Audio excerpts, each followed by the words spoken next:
Good evening.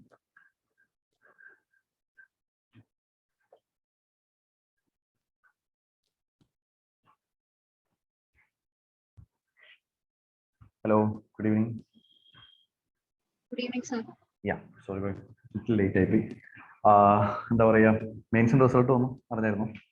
അപ്പോൾ അതിൻ്റെ കുറച്ച് കോളുകൾ പിള്ളേർ വിളിച്ചുകൊണ്ടിരിക്കുകയായിരുന്നു. എനിക്കോ മെയിൻസിൻ്റെ റിസൾട്ട് വന്നു. ആരെങ്കിലും പാസ്സായോ അവിടെ അറിഞ്ഞായിരുന്നു? ഓക്കെ, വീട്ടിലായിരിക്കും അല്ലേ?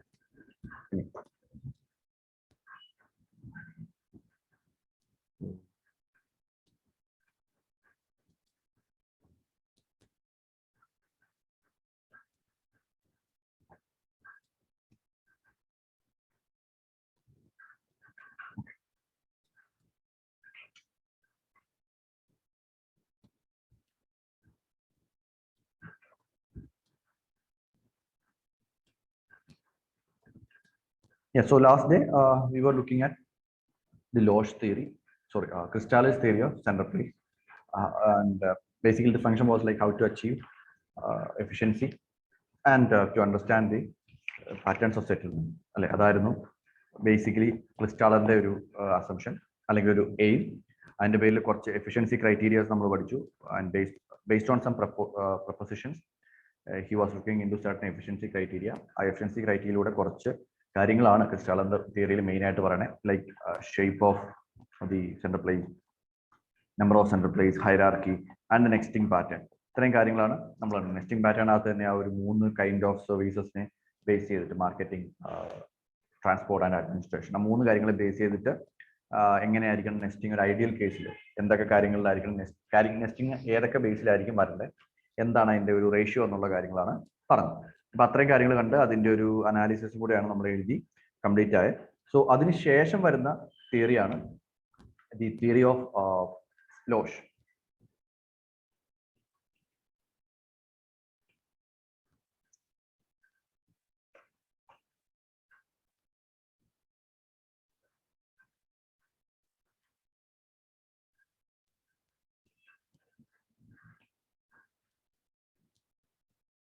So Losch's theory.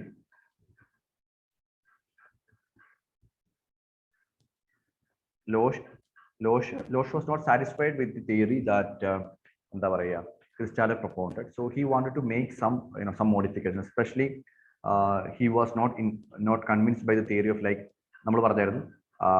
a city at a particular hierarchy handles all the functions carried out by its lower order hierarchy complementary area. അല്ലെങ്കിൽ you can say അതിന്റെ കോംപ്ലിമെന്ററി ഏരിയ ഹാൻഡിൽ ചെയ്യുന്ന എല്ലാ ഫങ്ഷൻസും എന്താണ് ദിസ് വൺ ഈ higher order ഹൈറാർക്കിയിലുള്ള central place carry out ചെയ്യും എന്നുള്ളൊരു ഐഡിയ ആണ് പറഞ്ഞത്. സോ അതിൽ തന്നെ പുള്ളി ക്രിസ്റ്റാളർ പറഞ്ഞ വേറൊരു കാര്യമാണ് multi functional towns. Towns are settlements are central places are basically multi functional. കാരണം അത് താഴെയുള്ള ആക്ടിവിറ്റീസും ചെയ്യണം, ഫങ്ഷൻസും ചെയ്യണം, അതുപോലെ തന്നെ ഹയർ ഓർഡർ ഫങ്ഷൻസും ചെയ്യണം. So that is basically multi function. Similarly Christaller was looking at all these things from a supply perspective. അല്ലെ, എഫിഷ്യൻസി ക്രൈറ്റീരിയ നോക്കുമ്പോൾ എങ്ങനെ ഒരു മാർക്കറ്റ് സെന്ററിന് അതിന്റെ ഡോമിനൻസ് കണ്ടിന്യൂ ചെയ്യാം, അല്ലെങ്കിൽ എങ്ങനെ റേഞ്ച് ഓഫ് ഗുഡ്സ്, എത്ര സ്ഥലം വരെയാണ് ഇതിന്റെ റേഞ്ച് ഉള്ളത്. റേഞ്ച് ഉള്ളതെന്ന് പറയുമ്പോൾ ആ ഗുഡ്സിന്റെ കാര്യങ്ങളാണ്, ഗുഡ്സിന്റെ എബിലിറ്റിയെ കുറിച്ചാണ് സംസാരിക്കുന്നത്. എഗെയിൻ സപ്ലൈ സൈഡ്, അതുപോലെ transport efficiency, administrative efficiency. So എല്ലാം ആ ഒരു പെർസ്പെക്റ്റീവ് നിന്നാണ്. So instead Losch was of the opinion supply is important, അതുപോലെ തന്നെ ഡിമാൻഡ് ഓൾസോ ഈസ് ഇമ്പോർട്ടൻറ്റ്. അല്ലെ, സപ്ലൈ ഉണ്ട്, supply would be like the influence exerted by supply side എന്ന് പറയുമ്പോൾ influence exerted by the supplying factor. For example ഒരു retail store ഉണ്ടെങ്കിൽ ആ retail സ്റ്റോറിന് ആ പ്രോഡക്റ്റ് കൊടുത്തതിന് ശേഷം എത്രത്തോളം ബാക്കിയുള്ള ആൾക്കാരെ അട്രാക്ട് ചെയ്യാനുള്ള കഴിവുണ്ട്. പക്ഷെ അത് സപ്ലൈയിലുള്ള ആ ഒരു പ്രോഡക്ട്സിന്റെ കഴിവ് മാത്രമല്ല, അതുപോലെ തന്നെ എന്താണ് ഡിമാൻഡ് സൈഡിന് important. For example if kilometres are increasing, people will look for alternative options, right? So demand എന്ന് പറയുന്നത് ഡിസ്റ്റൻസുമായിട്ട് ഇൻവേഴ്സ്ലി പ്രൊപ്പോർഷനിലാണ്. സോ ആ ഒരു കാര്യം കൂടെ കൊണ്ടുവന്നിട്ട് ഇങ്ങനെ കുറച്ച് ഡിഫറൻസസിന്റെ പേരിലാണ്.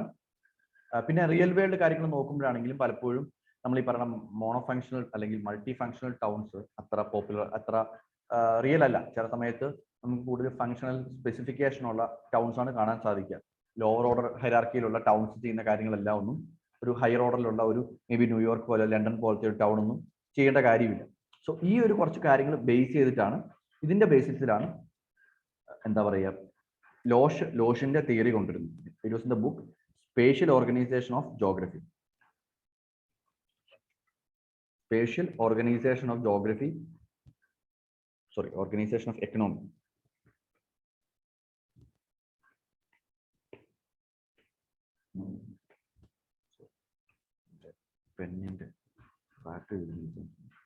Okay, so ഞാൻ പറയാം, എഴുതാൻ 2 സെക്കൻഡ് എടുക്കും, ചാർജ് ആയിക്കോട്ടെ. So Losch spatial organisation of economy എന്നുള്ള തിയറിയിലാണ്, എന്ന ബുക്കിലാണ്, എന്ന വർക്കിലാണ് ബേസിക്കലി നമ്മുടെ ക്രിസ്റ്റാലറിൽ നിന്ന് വിപരീതമായിട്ടുള്ള, അല്ലെങ്കിൽ വിപരീതം നമ്മൾ എൻറ്റയർലി പറയുന്നില്ല, പക്ഷെ ക്രിസ്റ്റാലറിൽ നിന്ന് ഓൾട്ടേഡ് ആയിട്ടുള്ള ഒരു എന്താണ് പറയുക ഒരു തിയറി, സെൻട്രൽ പ്ലേസ് തിയറി കൊണ്ടുവരുന്നു. സെൻട്രൽ പ്ലേസ് തിയറി ഒബ്വിയസ്ലി നമുക്കറിയാം അർബൻ ഏരിയയുടെ സെറ്റിൽമെന്റ് പാറ്റേണും അതിന്റെ നേച്ചറിനെ കുറിച്ചാണ്. So his aim was to find out what the shape and size of a metropolitan area. Shape and size, അതുപോലെ അതിന്റെ ഫങ്ഷണൽ എന്താ പറയുക രീതികൾ എങ്ങനെയാണ്, ഇത്രയും കാര്യങ്ങൾ അറിയുക.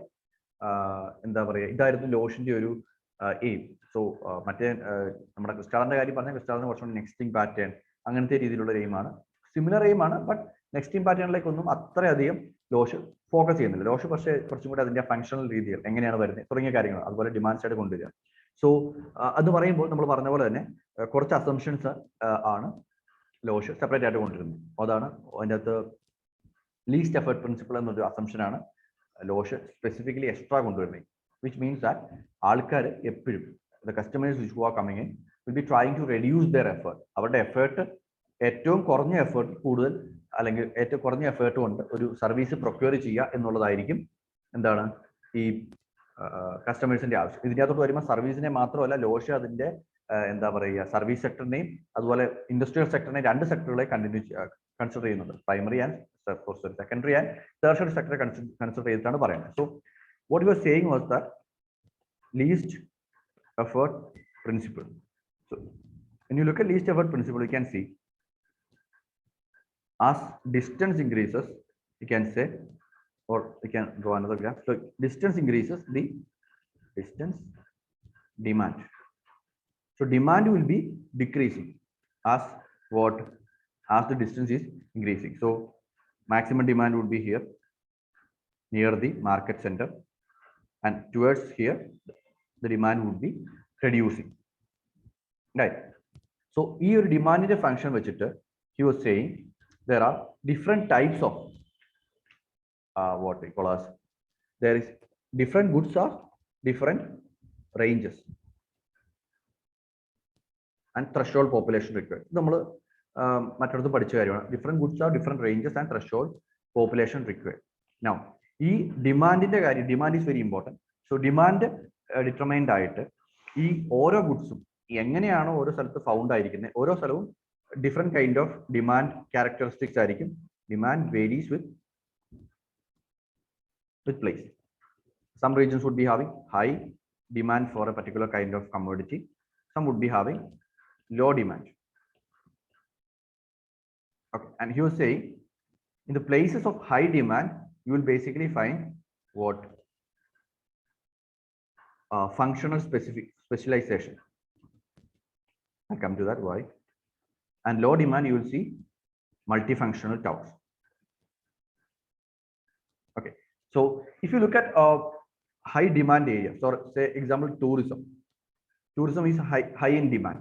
So our demand tourism demand allowed then more people will be coming in. So it does not a need does not arise where you need to go for more and more diverse ആയിട്ടുള്ള services അല്ലെങ്കിൽ goods provide ചെയ്യേണ്ട ആവശ്യം വരുന്നില്ല. They will be focusing on this particular kind of service. അതുപോലെ ഇപ്പോൾ നമ്മൾ similarly if you are going into Silicon Valley, you will mostly see tech related activities happening there, right? Alada industrial production onum kariyilla, it's mostly tech. So when a particular commodity has high demand, it will be able to sustain that. It will be obviously it will be creating huge demand, and then will be able to sustain that area based on that single function. So you will see functional specialization. But when there is low demand, what happens? there is not enough demand or demand for goods and services to sustain that settlement. So it will increase the number of functions provided. So as to what? So as to make that particular central place relevant, okay, or sustainable. A threshold population കിട്ടാനും ranges വരാനും കൂടുതൽ different ആയിട്ടുള്ള products നെ integrate ചെയ്യേണ്ടി വരും, and that will lead to what? The emergence of multifunctional towns. Now from this itself we can clearly understand that a region where functional specialization is there, which is having high demand, and high demand will be converting it into high demand, high business activity. These will be the rich segments of a central place. And on the other hand, where low demand is found, you will be having poor conditions. So he's saying within a central area and between central areas, central places and central areas, you will see what this rich and poor segments developing. Okay, functional specialization all over the, you will normally see high demand, and these will be the regions of rich activities. Okay, so within a central place, you can see different kind of activities happening. Okay, so some regions would be having and normally you will see alternating bands of rich and poor urban centers. So for Delhi, for example, if you're taking Delhi again, Delhi is some regions which is very rich. For example, if you look at Delhi, the central place would be, the most central area will be Connaught Place, which is a very rich area. And towards that, you have the southern Delhi, which is fairly rich. So southern Delhi is the most posh areas of Delhi, so it's very rich. But on the other hand, you can see the eastern Delhi and the parts, okay, it will be kind of poor. Okay, so functional area of south is mostly, you can see South Delhi, you will see IT, not much of IT, I won't say IT, but edutech, educational institutions, hospitality industry, some of the biggest of hotels there you are finding in this area. Educational like JNU, IIT Delhi, all these are found in this area. So in the vicinity of it, like in the surrounding area also, you will see these places of diplomatic enclaves. So the rich area tend to be in this area. On the other hand, in the eastern part of Delhi, you will see more of poverty. Like it will be the banks of Yamuna, where will be more migrant people is commonly found, or migrant people and their kind of markets, scrap markets, all these things. So again, not perfectly sync out pala reasons on the, but this is the example idea. This is the idea that Loesch is giving. So what basically there is functional specialization and multifunctional towns. Specialized areas are function of high demand, which will be rich in their economic terms, rich in economic terms, and the other areas will be poor in, relatively poor in economic terms. So ഇത്രയും കാര്യങ്ങളാണ് പുള്ളി പറയുന്നത്. And അതുപോലെ തന്നെ he also had propounded his own K values, nexting, etc. So that was slightly different. പക്ഷേ mostly നമ്മൾ ലോഷിന്റെ കാര്യത്തിൽ ഈ ഒരു ഡിഫറെന്റ് പെർസ്പെക്റ്റീവ് ആണ് മനസ്സിലാക്കേണ്ടത്. K values of what Loesch was different. He was more flexible. Okay, the most important thing about he is most flexible. His K values are not rigid. So പക്ഷെ നമുക്ക് അതിലേക്ക് പോകേണ്ട കാര്യമില്ല. Similarly, flexibility വേറൊരു കാര്യമാണ്, he is including both goods and services into it. So it's a more real world similarity ഉള്ള real world situations ആയിട്ട് balanced ആയിട്ട് പോകുന്ന ഒരു തിയറിയാണ് ലോഷൻ. അപ്പൊ ഇത്രയും കാര്യങ്ങളാണ് നമുക്ക് ലോഷ് പഠിക്കാനുള്ളത്. ലോഷ് മോസ്റ്റ്ലി ചോദിച്ചിരിക്കുന്നത് ക്രിസ്റ്റാലറുമായിട്ട് കമ്പയർ ചെയ്ത് എന്താണ് ലോഷന്റെ ഡിഫറൻസ് എന്നൊരു പെർസ്പെക്റ്റീവാണ്. ഫുൾ ബ്ലോൺ ആയിട്ട് ചോദിക്കുന്നത് പലപ്പോഴും ക്രിസ്റ്റാലറിന്റെ തിയറിയാണ്. So that's more important for us, and ലോഷന്റെ ഒരു കമ്പാരിസൺ വിൽ ഡിസ്കസ്. ഓക്കെ, ഇത്രയാണ് കാര്യങ്ങൾ. മനസ്സിലായി ഞാൻ എന്താ ബേസിക്കലി പറഞ്ഞു വന്നതെന്ന്? ഒരു ഫ്ലോ കിട്ടിയോ?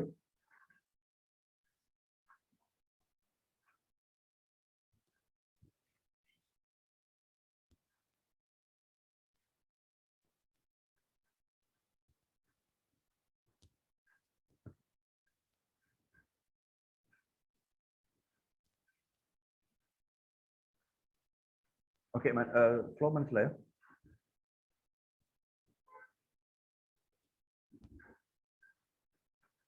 Okay, I hope you understood that. Then doubt പറയണേ. So we'll write and as usual നമ്മൾ എഴുതുന്നതനുസരിച്ച് നമുക്ക് explain ചെയ്തു പോകും. Okay. So central place theory of Losch.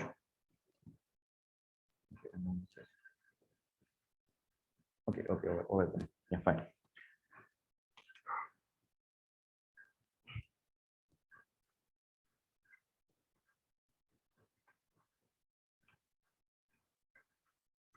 Okay, so let's write.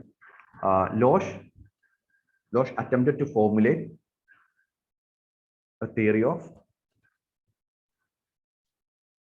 location, central place theory,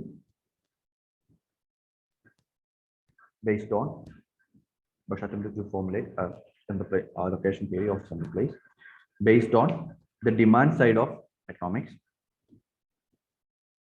in the 1940s.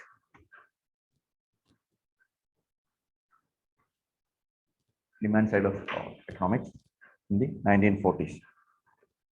He sought to explain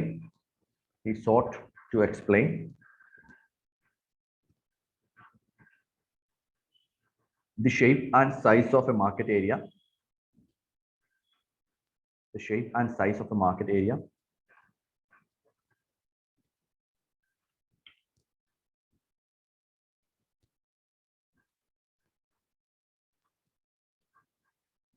within which a location would command,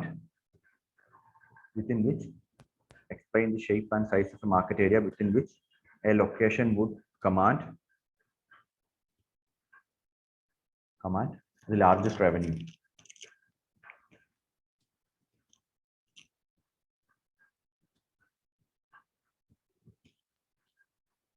He based his theory on the study of entire Germany.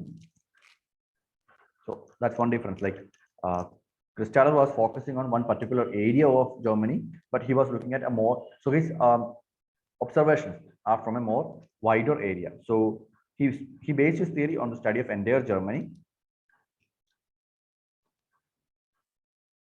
Dissatisfied with the rigidity of Christaller's CPT. Dissatisfied with the rigidity of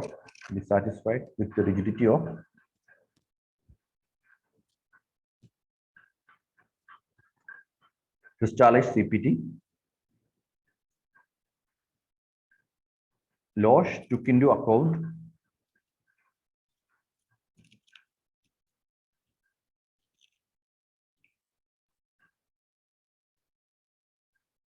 into a code 150 goods and services, 150 goods and services, including manufacturing and industries,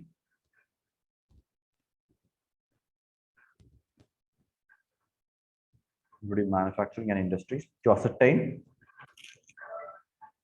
the central place under consideration.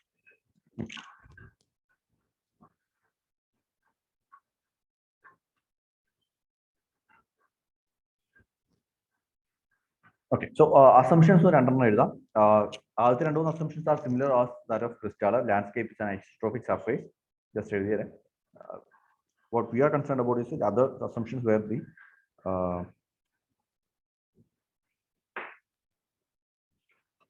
difference is. Okay, so landscape is an isotropic surface.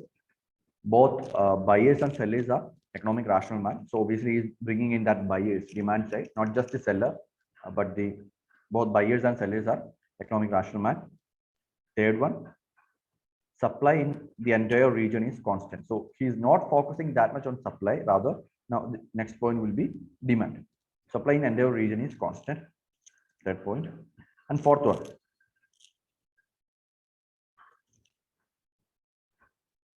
demand for the products decreases with increase in price.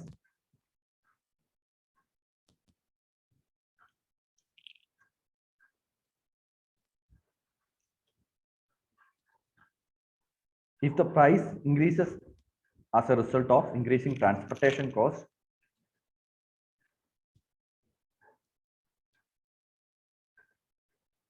so as we move from here, from market to the different parts, the transportation cost is increasing, and that will increase the price, right? So if the price increases as a result of increasing transportation cost, then demand would decrease.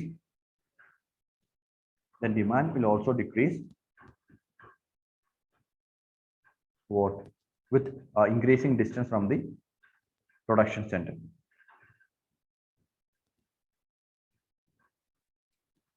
Increasing distance from the production center. So അതിന്റെ ഒരു വേറെ പേരാണ് least effort principle. Same thing. So ഇവിടെ പ്രൈസിന്റെ ടേംസിലാണെങ്കിലും എഫേർട്ടിന്റെ ടേമിലാണെങ്കിലും deal ചെയ്യാം. And then the next point, so ഈ ഒരു picture നമുക്ക് വരച്ചു നോക്കാം. Graph, demand and distance, and here is the market center. Okay.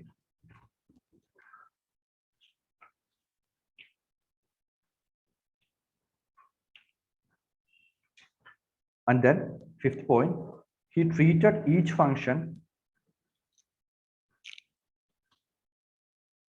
He treated each function as having separate range, threshold population, and hexagonal hinterland. So each product has its own range and hexagonal hinterland. So what? Yeah. Sixth one.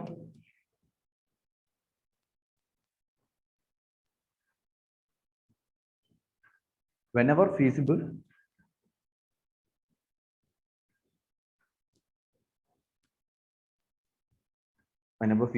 establishment in the function, establishment of these functions can be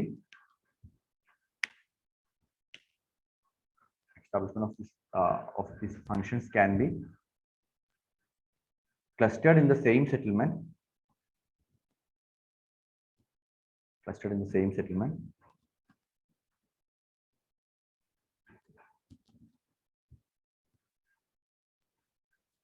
But if required,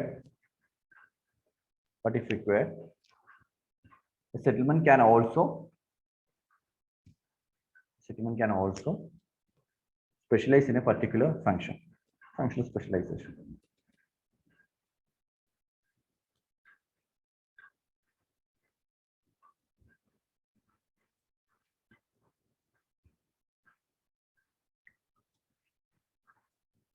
Okay. Thus, according to Losch,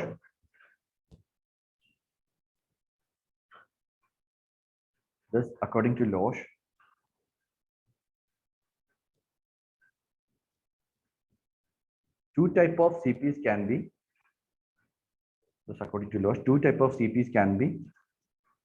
Complementary center places can be located in same hierarchy.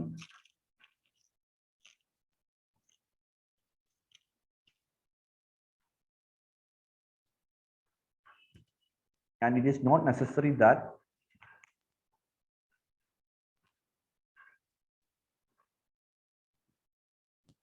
all CPs on same hierarchy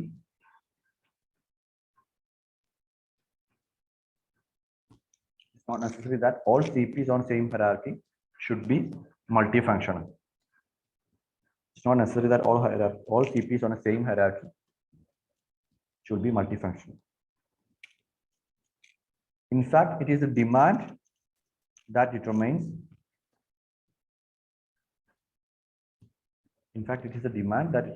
the functions of CPs.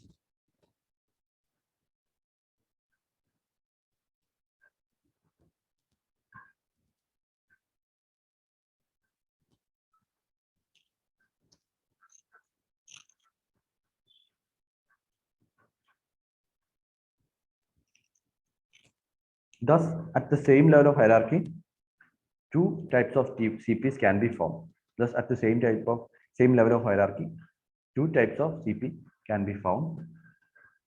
So we have the same hierarchy. Maybe there's a multifunctional CP, and there is a specialized CP.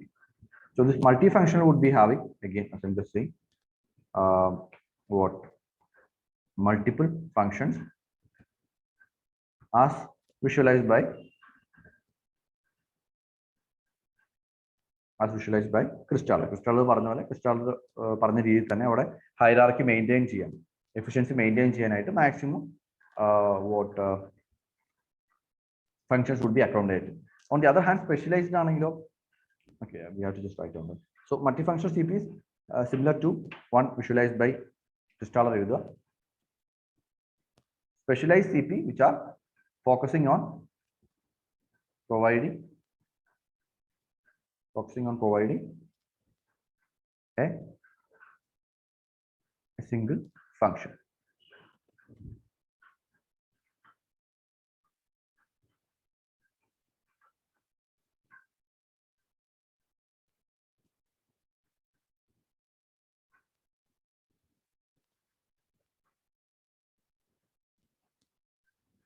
Later he found out that he found that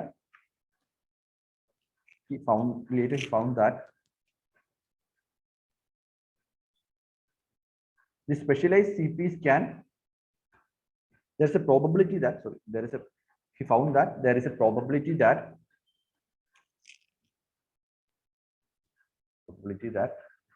specialized CPs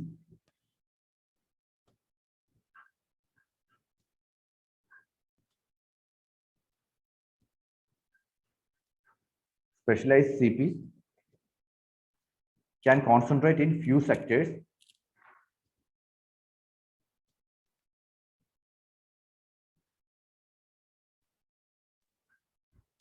and multifunctional CPs can concentrate in other sectors.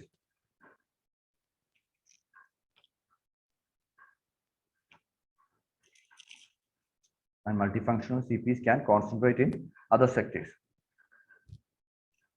This clearly shows that the sectors in which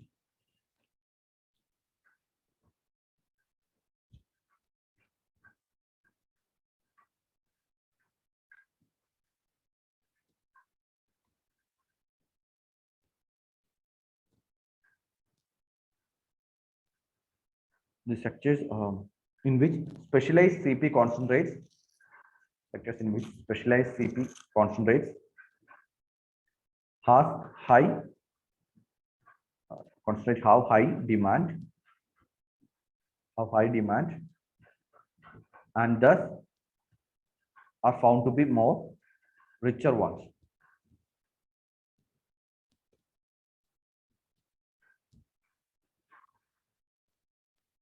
The opposite is true for sectors, multifunctional sectors in which multifunctional CPs are found. The opposite is true for sectors in which multifunctional CPs are found, which are characterized by poor conditions.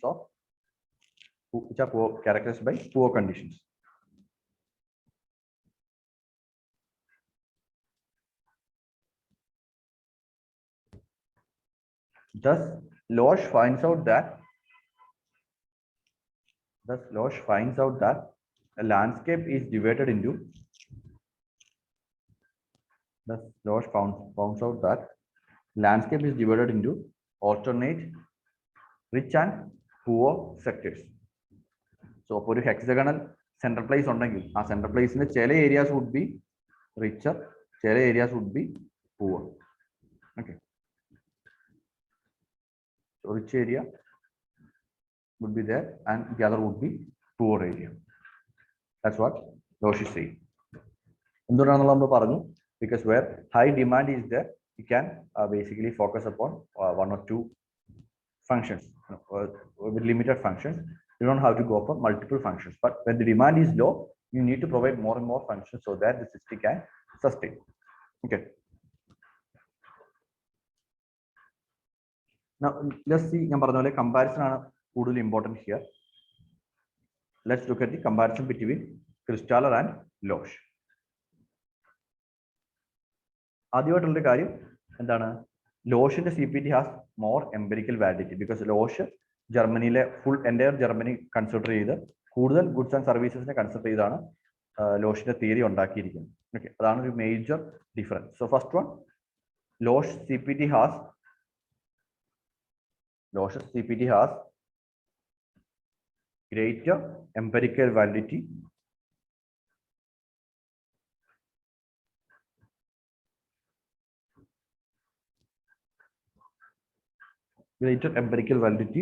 as it is based upon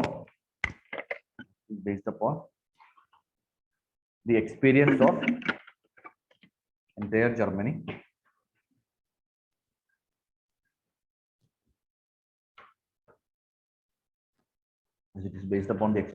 entire Germany whereas crystallized theory is based upon the experience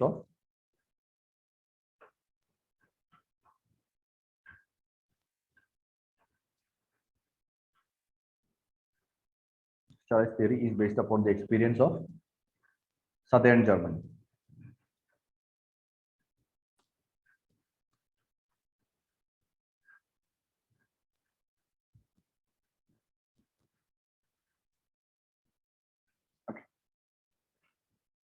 Second one, obviously, our services in the കാര്യങ്ങൾ കണ്ടു. Crystallized theory is based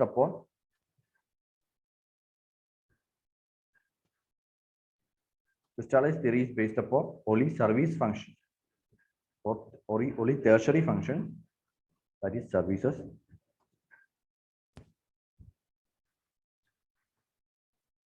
It's about only services, which he elaborates by taking into account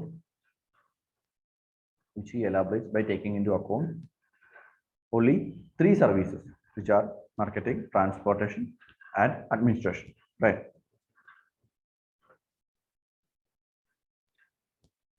While Losch's theory has a broader base,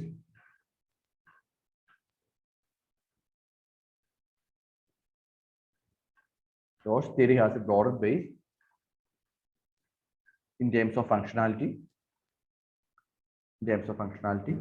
as he takes into account manufacturing functions along with services. And you can say like 150 goods and services are being studied.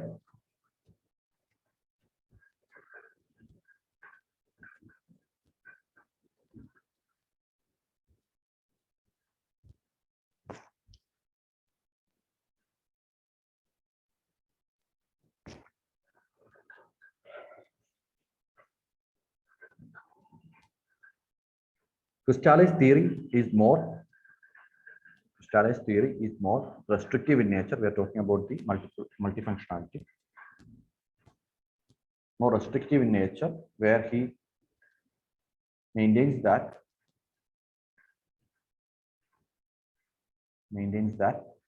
all higher order CPs are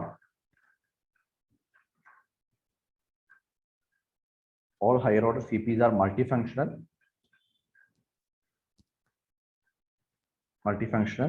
behaving also as lower order centralized CPs, lower order CPs.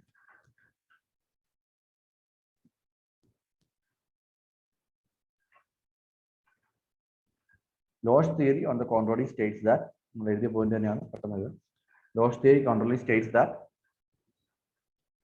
CPs on a same hierarchy can be both multifunctional or specialized.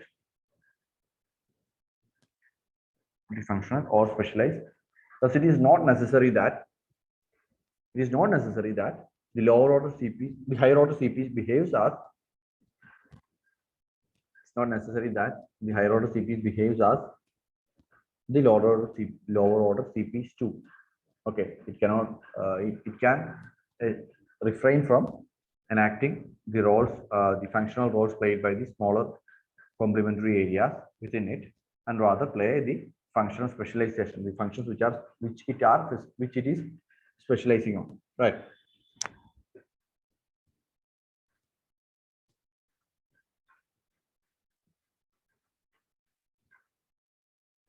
In Crystallized theory,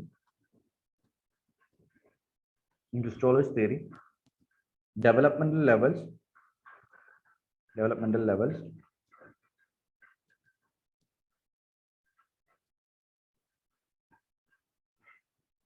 uniformly decline.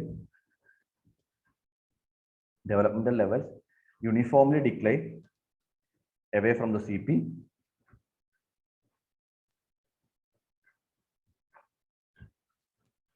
Lost CP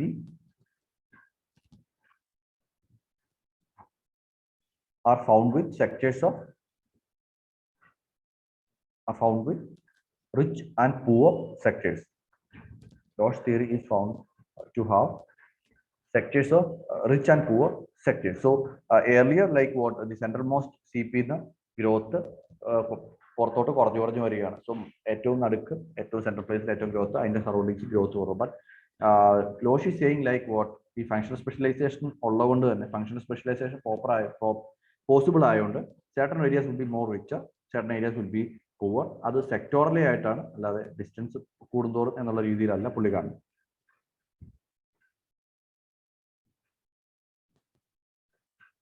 okay, അത്രയും കാര്യങ്ങളാണ് comparison നമുക്ക് അറിഞ്ഞിരിക്കാവുന്നത്. In totality, you can say Losch's theory is more dynamic and more relevant in today's day. Mostly these theories are used for not for like എന്താ പറയാ ഒരു city ഇങ്ങനെ ഉണ്ടെന്ന് മനസ്സിലാക്കാനല്ല, but these ideas നമ്മൾ ക്രിസ്റ്റാലിന്റെ തിയറി പറഞ്ഞായിരുന്നു how these ideas are relevant. So these are used for urban planning utilities. Urban പ്ലാനിങ്ങിന് വേണ്ടിയിട്ടാണ് ഈ തിയറീസ് കാര്യമായിട്ട് യൂസ് ചെയ്ത് വരുന്നത്. Okay, so their utility is mainly in the significance is mainly with respect to regional and urban planning initiatives. Okay, and in that itself, Losch's theory is more dynamic and found to be more relevant from the perspective of planning and contemporary studies. Right. അത്രയും കാര്യങ്ങളാണല്ലോ. ലോഷിന്റെ specific ആയിട്ട് ചോദിച്ചു കഴിയുമ്പോൾ നമുക്ക് ലോഷിന്റെ തിയറിയുടെ proposition ആയിട്ട് ഇത്രയും കാര്യങ്ങൾ മാത്രം പറഞ്ഞാൽ മതി. ബുക്ക് വായിക്കുമ്പോഴാണെങ്കിലും എക്സ്ട്രാ റീഡിങ്ങിന് പോകുമ്പോഴാണെങ്കിലും ഇത്രയും കാര്യങ്ങളുടെ ക്ലാരിറ്റിയിൽ ഫോക്കസ് ചെയ്യുക. അതല്ലാതെ കൂടുതൽ എന്താ പറയാ തിയറിയുടെ മൊത്തം പ്രൊപ്പോസിഷൻസ് ഒന്നും നമുക്ക് ആവശ്യമില്ല. Because all we get is like what 15 marks or at the max 20 marks to write. 20 marks means 250 words.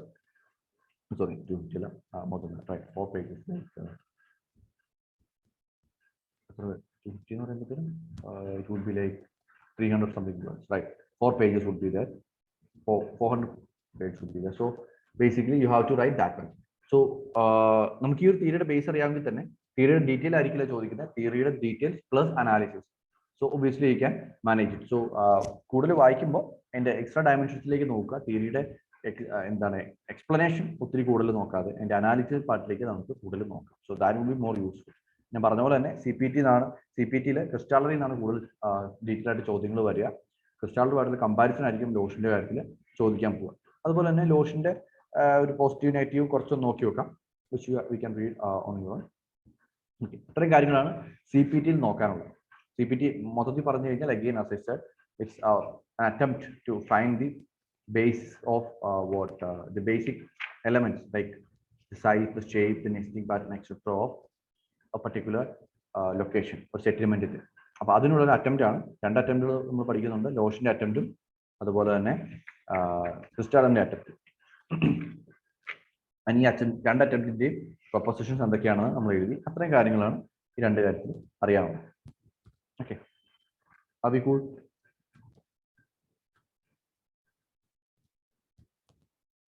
Just ഒന്ന് സ്ലോ ഡൗൺ ചെയ്തിട്ടൊന്ന് ആലോചിച്ചു ക്ലിക്ക് കിട്ടിയോ എന്നുള്ളത്.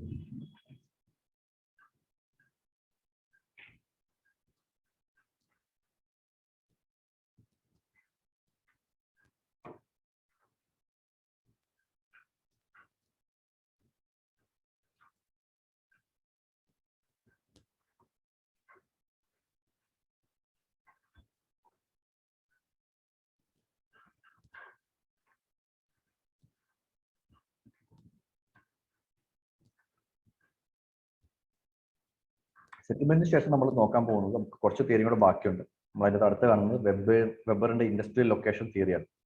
അത് കുറച്ചും കൂടെ ഒരു ഈസി തിയറിയാണ്, പെട്ടെന്ന് മനസ്സിലാവും, സിമ്പിൾ കാര്യങ്ങളാണ്.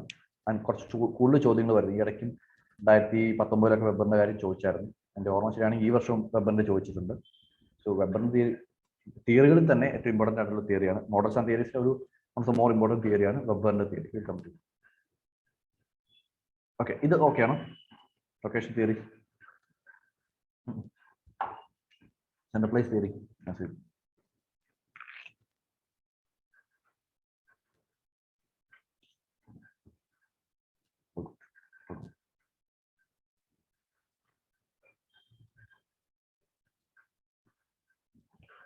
Okay, in that case, we can focus on Weber's theory. Now, Weber's theory is another theory of economics, economic theory regarding economic functions. So it is trying to find out the ideal as well as what ideal location of ideal and practical location of an industrial unit. Okay, ഒരു industrial ഒരു ലാൻഡ്സ്കേപ്പിൽ ഒരു particular സൊസൈറ്റിയിൽ അല്ലെ ഒരു ഏരിയയിൽ അവിടുത്തെ industry എവിടെ locate ആകാനാണ് അല്ലെങ്കിൽ ഏതാണ് ഇൻഡസ്ട്രി എവിടെയാണ് ഇൻഡസ്ട്രി ലൊക്കേറ്റ് ആകേണ്ടത് to maximisation of profit generate ചെയ്യാൻ ഏറ്റവും ഐഡിയൽ ആയിട്ടുള്ള ലൊക്കേഷൻ എവിടെയാണ് ലൊക്കേറ്റ് ചെയ്യേണ്ടതെന്ന് കണ്ടുപിടിക്കാനാണ് നമ്മുടെ സെൻട്രൽ പ്ലേസ് കണ്ടുപിടിക്കാൻ ശ്രമിക്കുന്ന തിയറിയാണ് Weber's industrial location theory.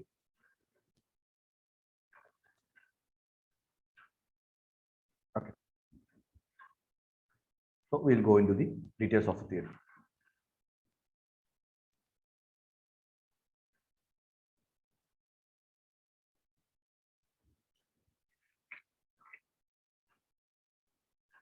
Now, as far as an industry is concerned, there are several factors that contribute, that decides, or that are responsible for deciding the location of a particular industry.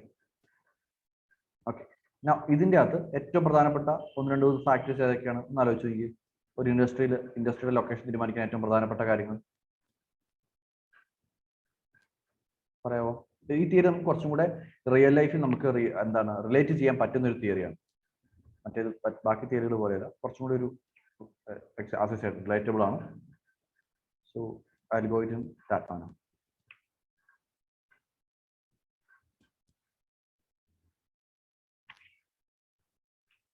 എന്താണ്?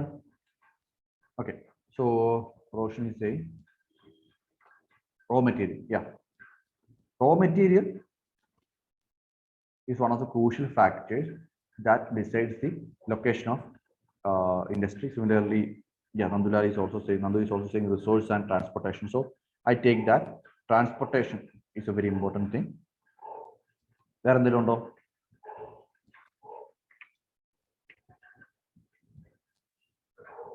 Okay, obviously, again, very important point. Market is a very important point. For market, market demand ഇരിക്കണം അല്ലെ? Demand based, ഡിമാൻഡിന് എപ്പോഴും ഇതൊരു supply side factors ആണെങ്കിൽ market is A demand side factor. So Angel is saying you have labour. Okay, labour is also A very important factor. വേറെ എന്തെങ്കിലും ഉണ്ടോ? വേറെ ഇനി ഒത്തിരി ഫാക്ടേഴ്സ് ഉണ്ട് which is deciding basically the location of an industry. Government policy is there in this case. Again, government policy is a very important factor. ഒത്തിരി കാര്യങ്ങളുണ്ട് അല്ലേ? എന്താണ്, if you call us like the nature of that economy, maybe ഒരു എക്കണോമിയിൽ അല്ലെങ്കിൽ ഒരു ലൊക്കേഷനിൽ the availability of capital ഒരു ഫാക്ടറാണ്. Government policy, okay, government policy already പറഞ്ഞു കഴിഞ്ഞു. അതുപോലെ ദി ലേബറിന്റെ ക്യാരക്ടർ, ലേബർ സ്കിൽഡ് ആണോ എന്നുള്ള കാര്യങ്ങൾ വരുന്നുണ്ട്. പിന്നെ വാട്ടർ അവൈലബിലിറ്റി, അങ്ങനത്തെ ഒരു കാര്യങ്ങൾ വരുന്നുണ്ട്. പവർ സപ്ലൈ, പവർ സപ്ലൈ നമുക്ക് രണ്ടും നമുക്ക് റോ മെറ്റീരിയൽ യൂസ് ചെയ്യാം. But again power supply and water are sometimes considered as a separate one. But to be honest, when we are considering അതുപോലെ പല ബിഹേവിയറൽ ആസ്പെക്ട്സ് ഉണ്ട്. നമ്മൾ പറഞ്ഞായിരുന്നു ചില കാര്യങ്ങൾ, infrastructure is there, infrastructure is there, behavioural element is there. So many factors are there which decides basically the location of industry. But in the case of Weber's theory, Weber is looking into these much of factors. And one more thing is that agglomeration. Okay, whenever നമ്മൾ growth Paul theory പഠിച്ചപ്പോൾ പറഞ്ഞായിരുന്നു agglomeration ഒരു benefit അല്ലേ? Agglomeration ഉള്ളപ്പോൾ industries will tend to agglomerate on those areas which are already an industrial hub. So ഇപ്പോൾ ഒരു എന്താണ്, ഒരു ചെറിയൊരു മാർക്കറ്റ് അല്ലെങ്കിൽ ചെറിയൊരു പ്രൊഡക്ഷൻ യൂണിറ്റ് തുടങ്ങാൻ ഒരു പ്രോബിലിറ്റി ഉണ്ടെങ്കിൽ certainly ഓൾറെഡി എസ്റ്റാബ്ലിഷ്ഡ് ആയിട്ടുള്ള ഒരു ഇൻഡസ്ട്രിയുടെ അടുത്ത് പോയി തുടങ്ങാൻ നമുക്ക് എപ്പോഴും ടെൻഡൻസിയാണ്. കാരണം അവിടെ കൂടുതൽ എന്താണ് ലേബർ അവൈലബിൾ ആയിരിക്കും, കൂടുതൽ ഒബിയസ്ലി റിസോഴ്സസ് ഉള്ള സ്ഥലമായിരിക്കും, അതുപോലെ തന്നെ എക്സ്പെർട്ടീസ്, പലതരത്തിലുള്ള അഗ്ലോമറേഷൻ ബെനിഫിറ്റ്സ് ഉണ്ട്. അഗ്ലോമറേഷൻ ബെനിഫിറ്റ്സ് നമ്മൾ കണ്ടായിരുന്നു. So agglomeration is also another factor. So ഇത്രയും കാര്യങ്ങളുടെ ബേസിലാണ് വെബറിന്റെ തിയറി ഫോർമുലേറ്റ് ചെയ്തിരിക്കുന്നത്. In വെബേഴ്സ് theory, weber is looking at basically what Weber is looking at എങ്ങനെയാണ് പ്രോഫിറ്റ് മാക്സിമൈസ് ചെയ്യാന്ന്. This theory is basically a supply side theory. Okay, first of all let's say that supply side നെ focus ചെയ്തിട്ടാണ് വെബറിന്റെ theory formulate ചെയ്തിരിക്കുന്നത്. Profit generate ചെയ്യണമെങ്കിൽ എന്താണ്? Minimization of cost of production. So cost minimization is a basic theory, basic supposition or the criteria that Weber is using. അപ്പോൾ ഒരു cost ഏറ്റവും കുറച്ച് വെച്ചിട്ട് നമുക്ക് ഒരു particular cost particular product cell ചെയ്യാൻ പറ്റും. In other words, least cost approach. Okay, so cost is then a function of two things. What? Cost is a function of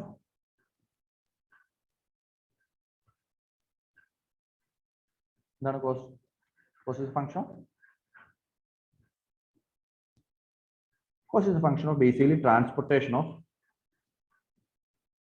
So raw material is there, raw material process here plus and a transportation one. Okay, transportation of raw material to industry and then transportation of. Raw മെറ്റീരിയലിന്റെ processing ഉണ്ട്, which is kind of static. അതിപ്പോൾ നമ്മൾ ലൊക്കേഷനിലാണ്, നമ്മൾ price fix ചെയ്യാനല്ല പോകുന്നത്, നമ്മൾ ലൊക്കേഷനെ കുറിച്ചാണ് സംസാരിക്കുന്നത് അല്ലെ. ഇത്തരം കാര്യങ്ങൾ നമ്മൾ സംസാരിച്ചു. അതുപോലെ തന്നെ മിനിമൈസേഷൻ ഓഫ് കോസ്റ്റ് പ്രൊഡക്ഷൻ ആയി. ഇനി ലീസ്റ്റ് കോസ്റ്റ് അപ്രോച്ച് വേണം. എന്ത് ലീസ്റ്റ് കോസ്റ്റ് അപ്രോച്ചിന്റെ കേസിൽ ലൊക്കേഷൻ ഏതാണ്, ഏറ്റവും ലീസ്റ്റ് കോസ്റ്റ് പ്രൊവൈഡ് ചെയ്യുന്ന ലൊക്കേഷൻ ഏതെന്നാണ് നമ്മൾ ഇവിടെ ഫോക്കസ് ചെയ്യുന്നത്. ഇനി ആ ലൊക്കേഷനിലേക്ക് നോക്കുമ്പോൾ നമുക്ക് രണ്ട് ഫാക്ടേഴ്സ് ആണ് കാണുന്നത്. ഒന്ന് transportation of raw material to industry. So say resources, for example iron ore ഇവിടെയാണ് ലൊക്കേറ്റ് ചെയ്തിരിക്കുന്നത്. അയൺ ഓർ ഇൻഡസ്ട്രി ഇവിടെയാണെങ്കിൽ ഇവിടം വരെ കൊണ്ടുവരണം, ഇൻഡസ്ട്രിയിൽ നിന്ന് മാർക്കറ്റിലേക്ക് കൊണ്ടുവരണം. ഓക്കെ, അപ്പൊ ഇതിനകത്ത് രണ്ട് പ്രോസസ് ആണല്ലോ. ഒന്ന് transportation of raw material to an industry, second one transportation of raw material finished goods to market. അപ്പൊ ഇത്രയും കാര്യങ്ങളിൽ ഈ രണ്ട് കാര്യങ്ങൾ കൺസിഡർ ചെയ്യുമ്പോൾ ഏറ്റവും ഏറ്റവും എഫിഷ്യന്റ് ആയിട്ട് ഏറ്റവും എന്താണ് ലീസ്റ്റ് കോസ്റ്റ് ചെയ്യാൻ എവിടെയാണോ പറ്റുന്നത് അവിടെയായിരിക്കും ഇൻഡസ്ട്രി നമ്മൾ ഉണ്ടാക്കുക. ഇനി ഈ transportation cost is a function of what? Distance and weight. So distance must be reduce, weight must be reduce. ഈ രണ്ട് കാര്യങ്ങൾ, കാരണം ട്രാൻസ്പോർട്ടേഷൻ നോക്കുമ്പോൾ ലോറി വിളിച്ച് പോവുകയാണെങ്കിൽ, ട്രാൻസ്പോർട്ട് ചെയ്യുവാണെങ്കിൽ എത്ര ദൂരമാണെന്നുള്ളതും എത്ര വെയിറ്റ് ട്രാൻസ്പോർട്ട് ചെയ്യണമെന്നുള്ളതും അതിൻ്റെ ഒരു പ്രധാനപ്പെട്ട മാനദണ്ഡങ്ങളായിട്ട് വരും. ഇത് രണ്ടുമായിരിക്കും ഒരു പർട്ടിക്കുലർ കമ്മോഡിറ്റിയുടെ ട്രാൻസ്പോർട്ടേഷൻ കോസ്റ്റ് ഡിസൈഡ് ചെയ്യുക. ബാക്കി കോസ്റ്റുകളെ കുറിച്ച് നമ്മൾ ലൊക്കേഷൻ്റെ കാര്യത്തിൽ ബോധേഡല്ല. ഓക്കെ, നൗ ഇവിടെ ഈ weight becomes a very important factor in the case. വെയിറ്റിനെ കുറിച്ച് നമ്മൾ നോക്കുകയാണെങ്കിൽ there are different type of raw material. So raw material can be seen as ubiquitous raw material that is found across the area, in all regions. So അതിനൊരു particular ലൊക്കേഷന്റെ ആവശ്യമില്ല. For example water based, ഇപ്പൊ നമുക്കൊരു soda company ഉണ്ടാക്കണമെങ്കിൽ almost എല്ലായിടത്തും water available ആണ്, carbon dioxide available ആണ്. നമുക്കതിന് പ്രത്യേകിച്ച് ലൊക്കേഷനിലായിട്ടുള്ള ബോട്ടിൽ നെക്സ് ഒന്നുമില്ല. ഏത് സ്ഥലത്ത് വേണമെങ്കിലും നമുക്ക് തുടങ്ങാം. So that is those raw material which are ubiquitously available across the place. Now there is gross raw materials and there is also pure raw materials. Now gross raw materials are those which loses weight while being processed.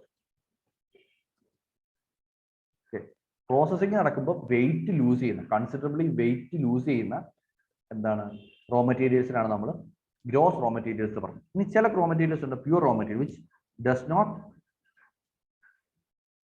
Loose weight. Okay, Let's take a couple of examples. ഒന്ന് iron ore എടുക്കുക. എന്താണ് ഹെമറ്റേറ്റോ മാഗ്നറ്റേറ്റോ എന്തുപോലും ആട്ടെ. നമ്മളിത് iron or mine ചെയ്ത് ഒരു 10 kilo iron or എടുത്താൽ may be ഒരു 500 ഗ്രാമോ അല്ലാതെ ഫൈനൽ ഫിനിഷ്ഡ് നമ്മൾ റിഫൈനറിയിൽ ഇട്ട് റിഫൈൻ ചെയ്ത് എടുത്തു കഴിയുമ്പോൾ അയൺ ഓർ നമുക്ക് സ്റ്റീലായിട്ട് നമ്മൾ കൺവേർട്ട് ചെയ്യുന്നുണ്ട്. അല്ലാതെ 10 കിലോ അയൺ ഓർ എടുത്തുകൊണ്ട് പോയി കഴിഞ്ഞാൽ 10 കിലോയും സ്റ്റീലായിട്ട് കിട്ടില്ല. അപ്പോൾ ഇവിടെ ഒരു load of weight is being lost in the case of what? In the case of processing that particular raw material. Same is the case with respect to, say, take the case of mineral latha vera karyam parayakil raw material of allengil process production of sugar produce cheyyunnathu sugar cane is. So sugar cane would be like these kind of grasses which are cut. So oro endana karimbu kashna eduthal it will be having huge weight. And the sugar allada pala കാര്യങ്ങളുണ്ട്. Water is there. Similarly, the different cellular parts of a plant. So by the time the sugar is created, lot of things will be discarded as waste. Again, ഒരു 10 kilo എടുത്തു കഴിഞ്ഞാൽ may be അതിനകത്ത് 1 kilo ഉള്ളത് sugar ആയിട്ട് convert ആവുന്നു. So lot of weight is being lost. Weight can be reduced by the time raw material is converted to finished goods. Now ഇവിടെ നോക്കുകയാണെങ്കിൽ നമുക്ക് സേ കോട്ടൺ കൾട്ടിവേഷൻ. കോട്ടന്റെ കാര്യത്തിൽ എന്താണ്, നമുക്ക് വലിയ വെയിറ്റ് ലോസ് ഒന്നും കാര്യമായിട്ടില്ല.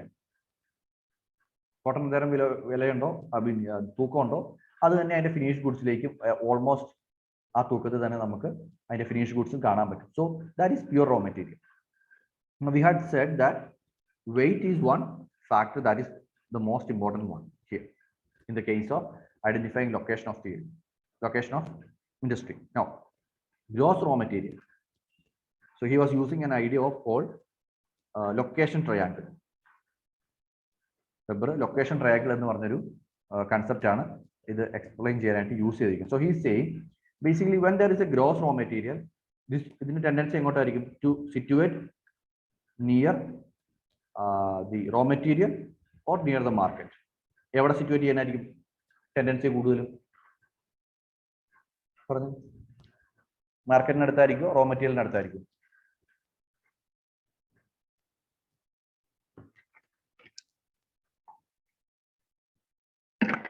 എവിടെയായിരിക്കും?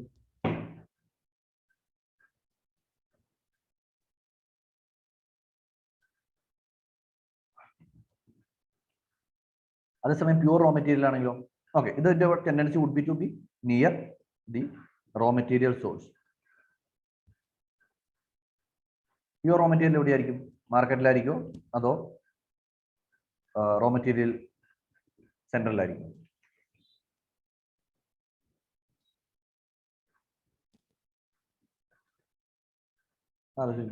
പറഞ്ഞു, നന്ദൂര് മാത്രമേ തോന്നുള്ളൂ, ബാക്കിയുള്ളവർ എന്താ വിചാരിക്കണേ?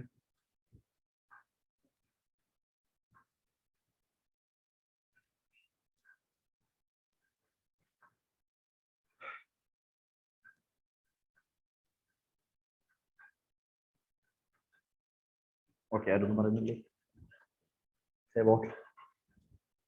എവിടെയായിരിക്കും?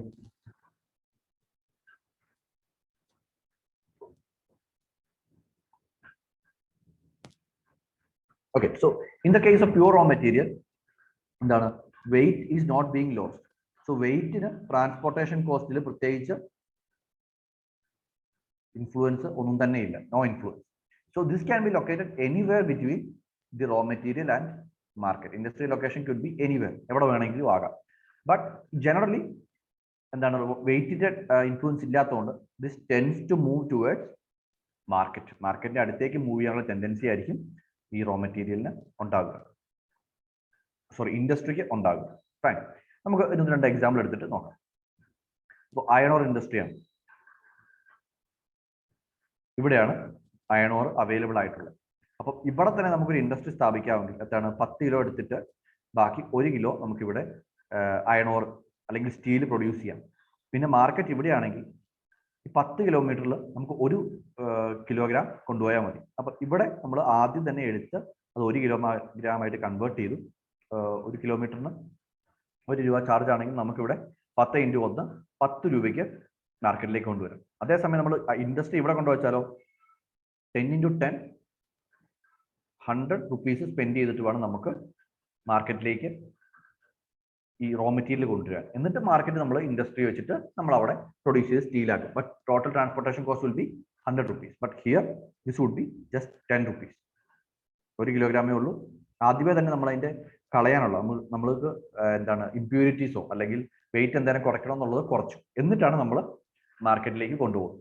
So that is basically Weber's concept. So weight losing industries will be, or gross raw material based industries will be finding their location closer to the raw material center, whereas pure raw materials, which or ubiquitous raw materials, which are not dependent upon raw materials which are losing weight, that can be located anywhere. These kind of industry can be located anywhere between market and the raw material. So ubiquitous raw material source is market itself.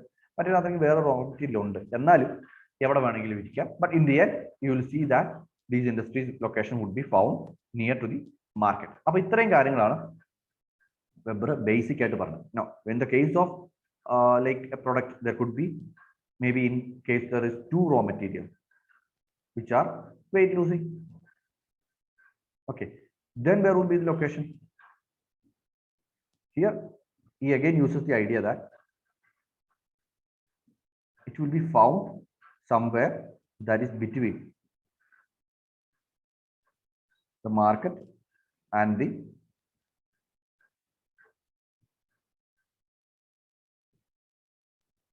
raw material. So here രണ്ട് raw material ഉണ്ട്. For example, again നമ്മൾ അയനോട് എടുക്കുകയാണെങ്കിൽ iron is there, similarly coal is there.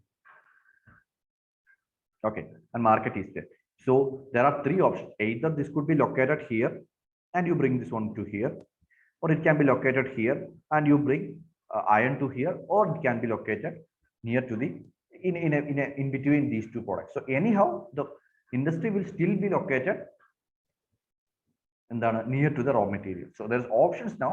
It can be located near raw material 1, raw material 2, and somewhere in between these 2. It will depend upon the type of raw material. ആ raw materialന്റെ weight losing എങ്ങനെയാണ്, അതിന്റെ price എങ്ങനെയാണ്, അങ്ങനെയുള്ള കാര്യങ്ങളായിട്ട് ബന്ധപ്പെട്ടിരിക്കും. So anyhow you will find, so these are the conditions that is there.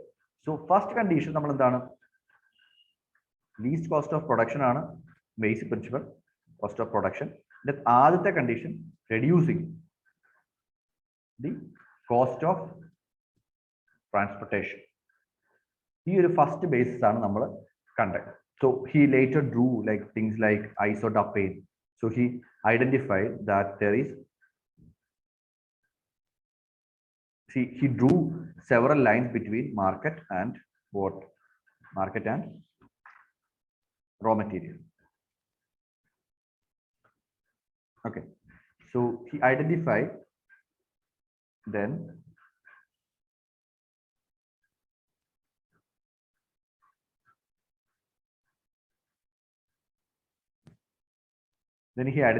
he drew different lines to indicate the cost of transportation. Okay, so red lines would be lines indicating transportation of, imaginary lines are imaginary lines of transportation of finished goods. Okay,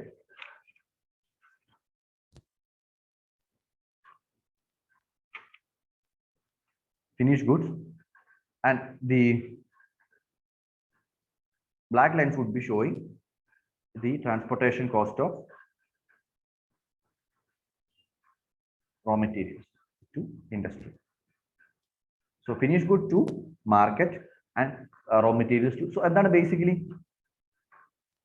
places having equal cost of transportation. So such lines were born. And when these two are intercepting, intercept here, those would be the location where, so basically finished products cost, raw material cost, finished products plus raw material to industry. Cost and total transportation cost of transportation. Okay, and then he identified such locations where there will be equal cost of transportation. So first of all, he drew these lines. These lines are known by the name isoteams. So he drew these isoteams. Isoteams are lines that are joining places having equal cost of transportation. Maybe finished goods, or maybe equal cost of transportation for finished goods in the red line. Otherwise, for black lines for industry. What industry like raw material transportation cost. This രണ്ടും കൂടെ കൂട്ടിയിട്ട് കിട്ടുന്ന cost ആണ് basically isodumping. So a particular product, suppose ഒരു industry ഉണ്ട്, there would be a location where the cost is minimum. അതിനേക്കാൾ കുറച്ചും കൂടെ cost കൂടുന്ന location, maybe ഇവിടെ cost of transportation 1, 2, 3, 4, 5. അങ്ങനെ ട്രാൻസ്പോർട്ടേഷൻ കോസ്റ്റ് എന്താണ് പല റേഞ്ചിലുള്ള ട്രാൻസ്പോർട്ടേഷൻ കോസ്റ്റ് ആണ്. ഓക്കെ, ഇപ്പൊ നമ്മൾ ആദ്യം കണ്ട കേസിൽ അയൺ എടുക്കുവാണെങ്കിൽ അയണ് 10 കിലോമീറ്റർ ട്രാൻസ്പോർട്ട് ചെയ്യാം അല്ലെ, 10 കിലോമീറ്റർ ട്രാൻസ്പോർട്ട് ചെയ്യാം. ഇവിടെ ആകുമ്പോഴത്തേനും എത്രയാണ്, ആദ്യം ഒരു 2 കിലോമീറ്റർ 20 10 കിലോഗ്രാമും പിന്നെ 8 കിലോമീറ്റർ 1 കിലോഗ്രാം. So this would be like 2 കിലോമീറ്റേഴ്സിന് 10 kilogram, that is 20 rupees plus 8 rupees, so 28 rupees. So there are different locations where this industry can be located. Obviously industry would be cheaply located in this location. So these are his concept of isodumping. So he basically is doing one thing, അതായത് transportation cost മനസ്സിലാക്കിയിട്ട് പറയുകയാണ് ഏറ്റവും least transportation cost ഉള്ളിടത്ത് തന്നെയാണ് industry കൊണ്ടുവരാൻ ആൾക്കാർ താല്പര്യപ്പെടുക. അതിന്റെ ചുറ്റും അപ്പൊ അതിന്റെ ഓരോ ലൊക്കേഷൻസും ഐഡന്റിഫൈ ചെയ്ത് കൊടുത്തു ഏതൊക്കെ സ്ഥലത്ത് എത്രത്തോളം കോസ്റ്റ് വരും. ഇതിന് മുകളിലോട്ട് പുള്ളി വേറൊരു കാര്യം കൂടെ കൊണ്ടുവരുവാണ്, വിച്ച് ഈസ് ലേബർ. ഇനി റോ മെറ്റീരിയലിന്റെ കാര്യം മാത്രം നമ്മൾ ഇതുവരെ സംസാരിച്ചത്, റോ മെറ്റീരിയൽ മാത്രമല്ല എന്താണ് input cost. Labour is also input cost. May be you see ഈ വന്ന ലൊക്കേഷനിൽ raw material cost is very low, but maybe there the labor cost would be very high. അപ്പൊ എന്താണ് റോ മെറ്റീരിയൽ കോസ്റ്റിന്റെ അഡ്വാൻറ്റേജ് ഉണ്ടെങ്കിലും ആ advantage is being neutralized by labour cost. Okay, പക്ഷെ എന്നാൽ നമ്മളിപ്പോ ഒരു ഫോർത്ത് ലെയർ നോക്കുവാണെങ്കിൽ മേ ബി ഫോർത്തിലോട്ട് വരുമ്പോഴത്തേനും raw material cost has increased. Raw material transportation അല്ലെങ്കിൽ transportation cost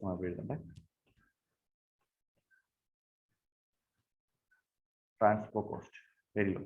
ഇവിടെ transport cost will be slightly has increased, unit increase ഉണ്ടായി, പക്ഷേ labor cost has declined sharply. അപ്പോ he say ലേബർ കോസ്റ്റ് കുറയുന്നതനുസരിച്ച് നമുക്ക് എന്താണ് നമ്മുടെ cost minimization, cost of production minimize ചെയ്യുക, പ്രോഫിറ്റ് മാക്സിമൈസ് ചെയ്യുക എന്നുള്ളതാണ് നമ്മുടെ ഉദ്ദേശം. അപ്പോൾ ട്രാൻസ്പോർട്ടേഷൻ ലേശം കൂടുവെച്ചെങ്കിലും പക്ഷേ ലേബർ കോസ്റ്റ് ഒത്തിരി കുറയുന്നുണ്ട്.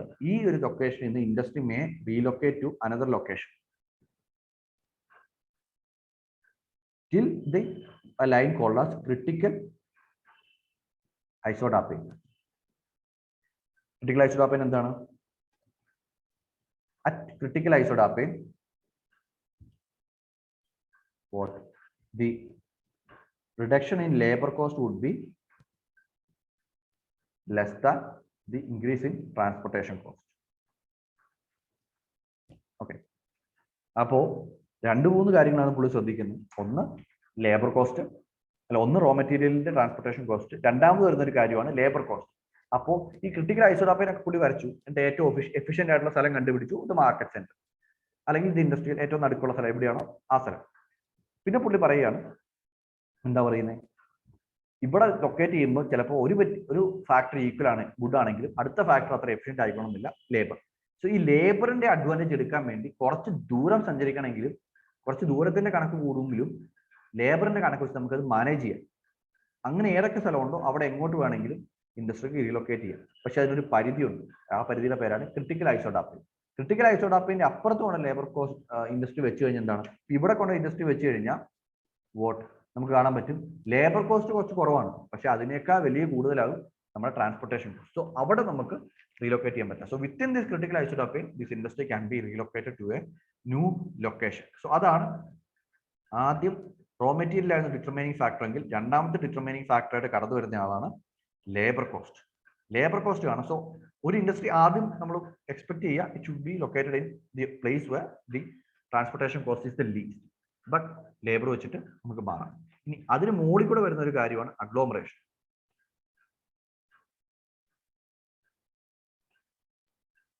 നമ്മൾ അഗ്ലോമറേഷന്റെ ഒരു ബെനിഫിറ്റ് ഉണ്ടായിരുന്നു, tendency to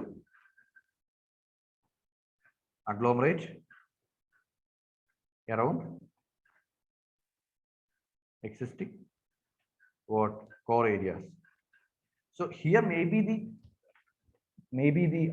labor cost would be higher, maybe the transportation cost will be higher a little bit, but still industries will be trying to come together in this place. So it could be said that suppose there is 3 critical isotopanes, industry may try to concentrate in this area.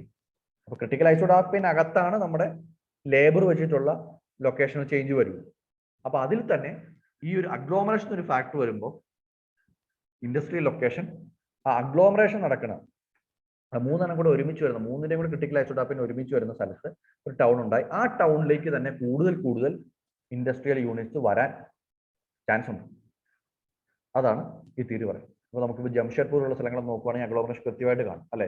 Iron and steel വെച്ച് തുടങ്ങിയിട്ട് പിന്നെ aluminium industry, അതുപോലെ ഒത്തിരി പല industry, uranium, magnesium, ഒത്തിരി ഇൻഡസ്ട്രികൾ നമുക്ക് കാണാൻ പറ്റും. That's basic of agglomeration. So labour കൊണ്ടുവന്ന ഒരു വേരിയേഷൻ, അഗ്ലോമറേഷൻ എന്നൊരു അഡീഷണൽ വേരിയേഷൻ കൂടെ കൊണ്ടുവന്നിട്ടാണ് ഈ 3 കാര്യങ്ങളാണ് ബേസിക്കലി എന്താണ് ഇൻഡസ്ട്രിയൽ ലൊക്കേഷൻ തീരുമാനിക്കുന്നത്. ഇതാണ് വെബറിന്റെ തിയറി. ഇനി ജസ്റ്റ് ഒരു എക്സാമ്പിൾ എടുത്ത് നോക്കുക. നമ്മുടെ iron or fields and call fields of India എവിടെയാണ് ഇൻഡസ്ട്രി ലൊക്കേറ്റ് ചെയ്യുന്നത്? അയണോറും കോളും നമുക്ക് ഏകദേശം ജാർഖണ്ഡിലാണ് കാണാൻ പറ്റും. ജാർഖണ്ഡ്, ഛത്തീസ്ഗഡ് ആ ഏരിയാസിൽ, അതുപോലെ കർണാടകയിലും. എന്താ ഇത് ഏറ്റവും ആവശ്യമുള്ള എവിടെയാണ്? കൊൽക്കത്തയിലും മുംബൈയിലും ചെന്നൈയിലും ഒക്കെയാണ്. ഇനി ഒന്ന് ആലോചിച്ച് നോക്കുക, എവിടെയാണ് നമ്മൾ ഈ അയണോർ ഇൻഡസ്ട്രീസ് ഇന്ത്യയിലെ കാണുന്നത്? ഇൻഡസ്ട്രി ലൊക്കേഷൻ നിങ്ങൾ പഠിച്ചാണ് അല്ലെ? എവിടെയാണ് നമ്മൾ ഈ അയണോർ ഇൻഡസ്ട്രീസ് കാണുന്നത്?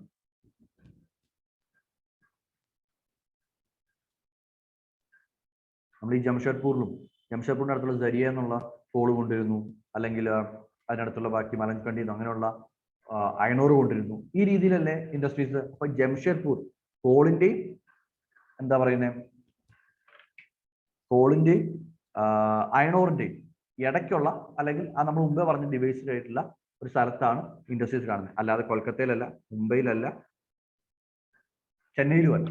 So again, that decision for location of that industry is being controlled by the raw material, that is coal and iron. So idana Weber's basic theory, Weber's theory of industrial location. Getting me? Clear ayo? ഇനി അത് അതിന്റെ കുറച്ച് details ഒക്കെ ഉണ്ട്, നമ്മളത് പറയാം. പക്ഷെ ഇത്രയും കാര്യങ്ങളാണ് നമുക്ക് തിയറിയിൽ പ്രധാനമായിട്ടും അറിഞ്ഞിരിക്കുന്നത്. ക്ലിയർ?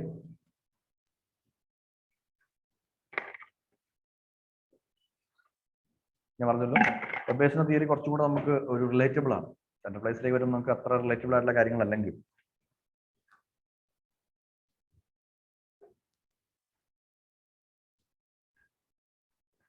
ഓക്കെ ആണെന്ന് വിശ്വസിക്കുന്നു. പറഞ്ഞു ഓക്കെ ആണോ? Connection ബിൽഡായോ?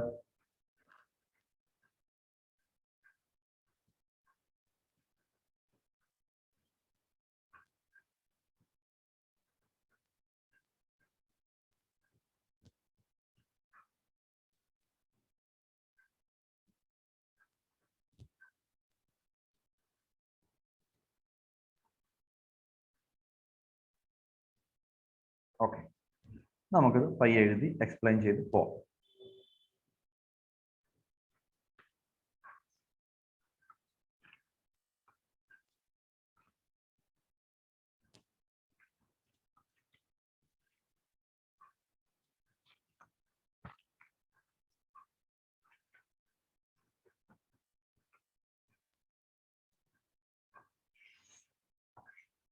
Okay, that's right. Alfred Weber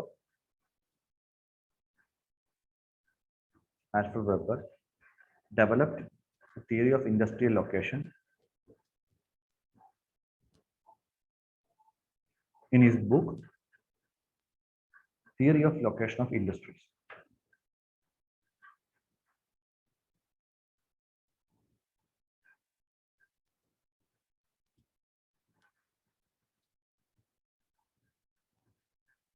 Theory of Location of Industries.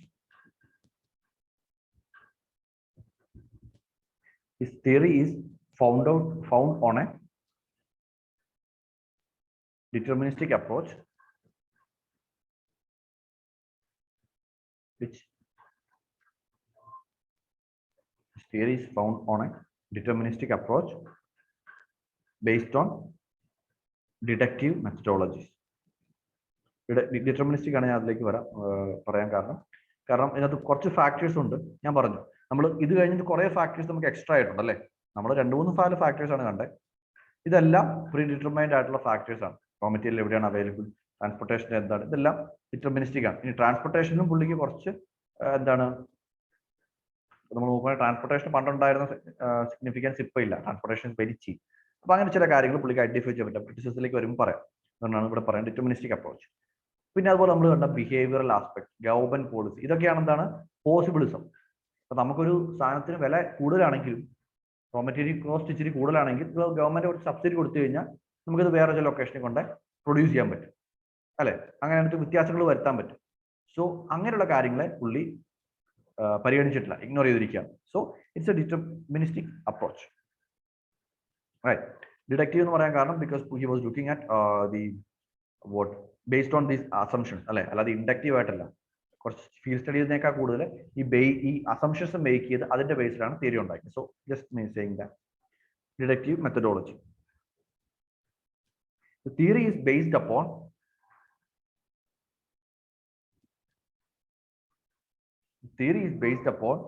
the least cost approach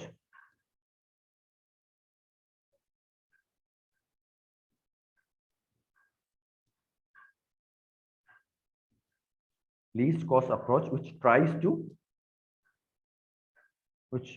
to reduce the cost of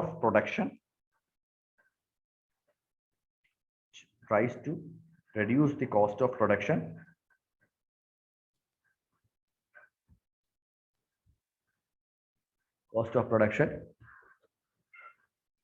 by focusing on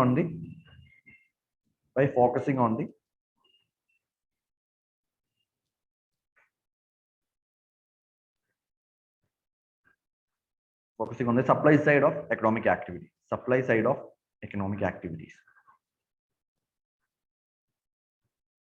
Okay, fine. And he identifies a couple of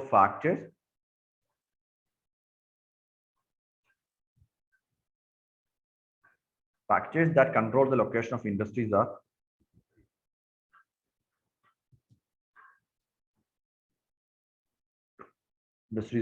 first one, role of transportation cost. Second one, role of labor cost. Third one, role of agglomeration of industries. Right. കുറച്ച് assumptions കൂടെ ഉണ്ട്. Assumptions കൂടെ നമ്മൾ നോക്കാം. Assumptions include, എല്ലാ അസംഷൻസും പറയുന്നില്ല, critical ആയിട്ടുള്ള assumptions പറയും.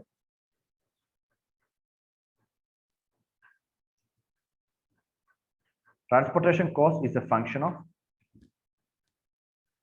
weight and distance.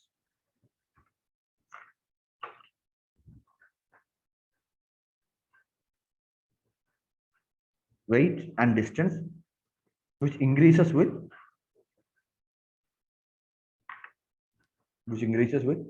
increasing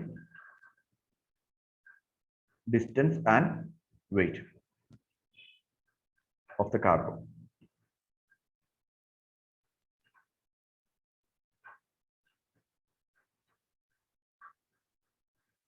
Second one, the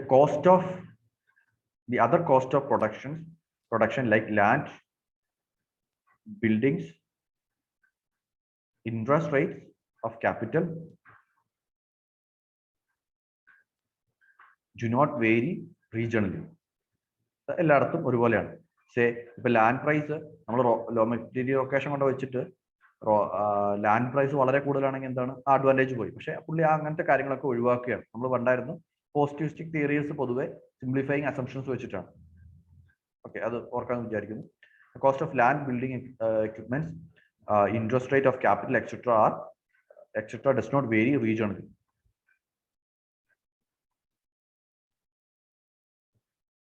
There is an uneven distribution of natural resources. There's uneven distribution of natural resources, and raw material is found only in some fixed locations.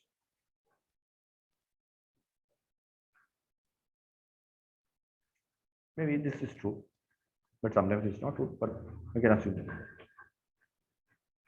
For some particular commodities, that is true. Like iron ore, coal, petroleum. Now, fourth one. Location of labor is also fixed.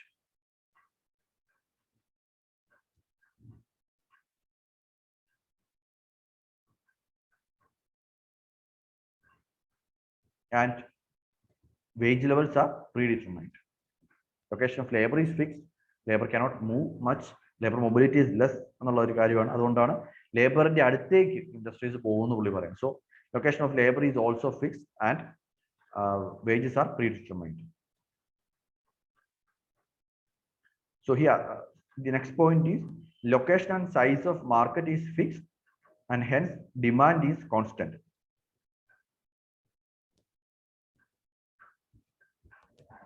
Okay, ഇത്രയും കാര്യങ്ങളാണുള്ളത്. പിന്നെ രണ്ടു തന്നെ കൂടെ ഉണ്ട്.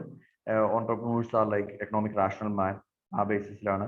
അല്ലെങ്കിൽ perfect competition ഉണ്ട്, isotropic surface ആണ്, അല്ലെ ഐസൊലേറ്റഡ് ആയിട്ടുള്ള കൺട്രി ആണ്. ഇങ്ങനത്തെ കുറച്ച് കാര്യങ്ങൾ പുള്ളി പറയുന്നുണ്ട്. ബട്ട് നമുക്കിവിടുത്തെ ഏറ്റവും ക്രിട്ടിക്കൽ ആയിട്ട് റെലവെന്റ് ആയിട്ടുള്ള അസംഷൻസ് ആണ് എഴുതുന്നത്. Now, propositions made by Weber. So this theory is basically found into two parts. First part is identification of location of minimum transportation cost. And then second one, relocation due to relocation of production away from this point due to advantage of labor and agglomeration. Okay, so identification of minimum transportation cost based location and then later you can find that this particular location is changing based on the properties of labor and agglomeration. So first one, least transportation cost based location. Now, transportation cost is a function of, transportation cost is a sum of one, transportation cost of raw material from its source to industrial location.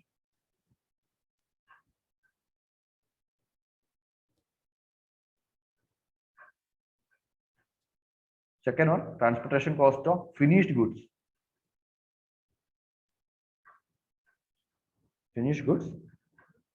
From the industry to the market.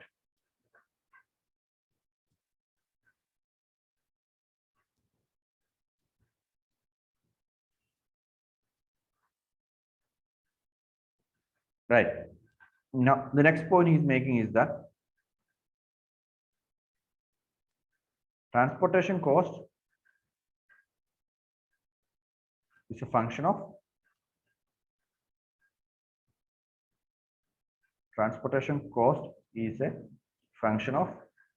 one, distance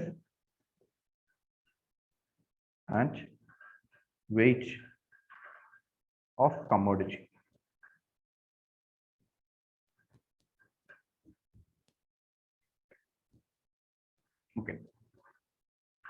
Now, this raw material, B part, raw materials can be divided into different types. That is, first of all, ubiquitous.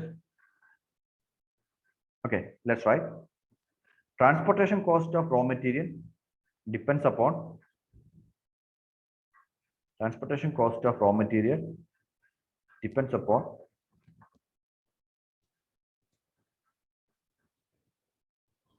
the nature of raw material, which are of three types. First one is ubiquitous raw material.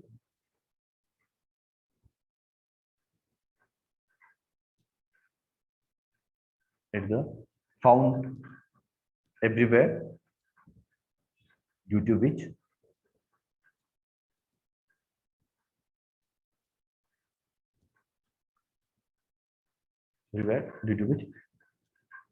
it involves negligible transportation cost,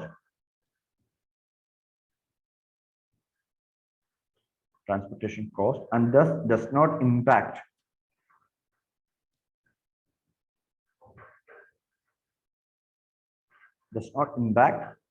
the industrial location. So water, air, land,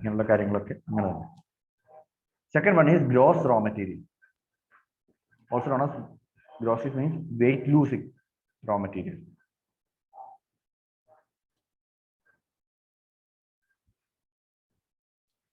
In case of weight losing raw material, only a part of the raw material enters into the finished goods, and the rest are the part of raw material are entered into finished goods, and rest are discarded away.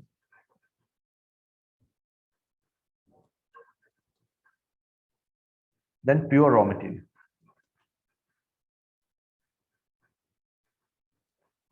Are those which fully enters into the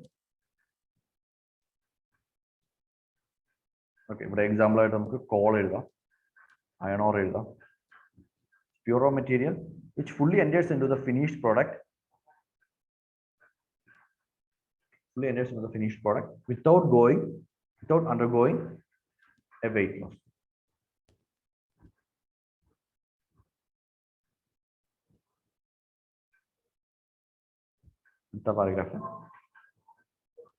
In general, industries would be located near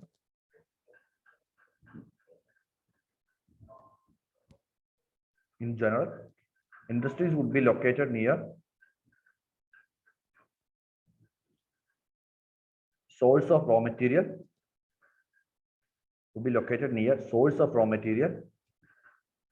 in case of gross raw materials.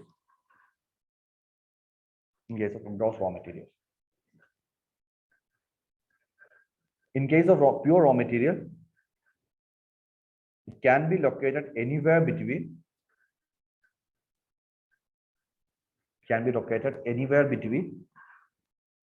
the raw material source and the market.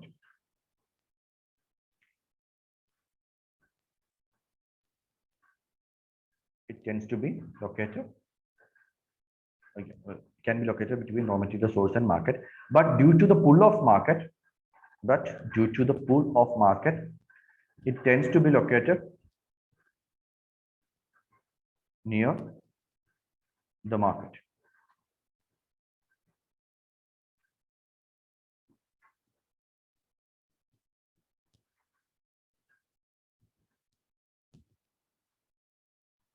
Okay.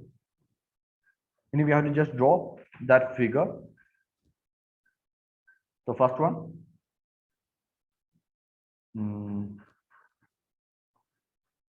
when there is only one particular raw material involved, that raw material, gross raw material, location would be near the raw material, and this is the market.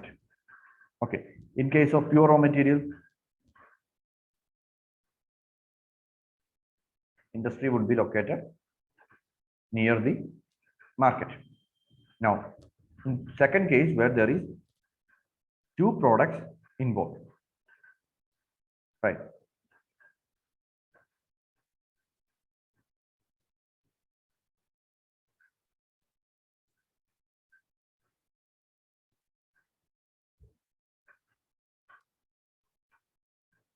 There would be raw material. Raw material, both are gross, and then there is market. It can be located anywhere between. So anywhere here, anywhere it can be located between the two raw materials. So there are one possibility is here, this one. The next possibility is about this one. It can be located here. Similarly, it can also be located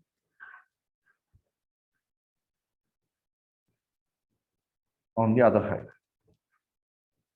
So these are the options available. And then similarly, you can, when there is one raw material and pure raw material and gross raw material. Industry will be located over. Where did industry locate here? Yeah, two gross raw material.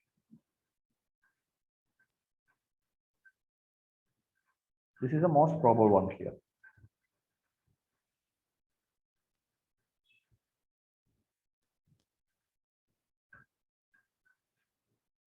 Here,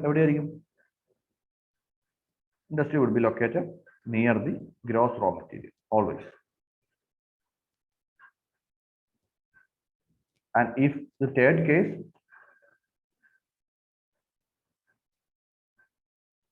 if it is two pure raw material, obviously it doesn't matter, it would be located near the market. So these are the propositions made by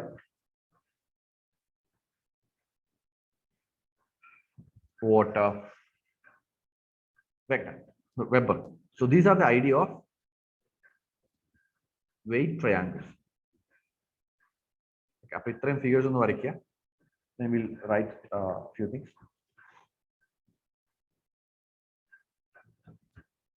Locational triangle. Okay, weight triangle accurate location triangle. Individual concept like UPSC ചെറിയ ചോദ്യം വെബറുടെ കാര്യത്തിൽ ചോദിച്ചിട്ടുണ്ട്, wait ട്രയാങ്കിളിനെ കുറിച്ച് ചോദിച്ചിട്ടുണ്ട്, ഐസോഡാപ്പേനെ കുറിച്ച് ചോദിച്ചിട്ടുണ്ട്, ഐസോട്ടിമിനെ കുറിച്ച് ചോദിച്ചിട്ടുണ്ട്. So you have to just know that. ഇത് പഠിച്ചതിന് ശേഷം we can write about locational triangle.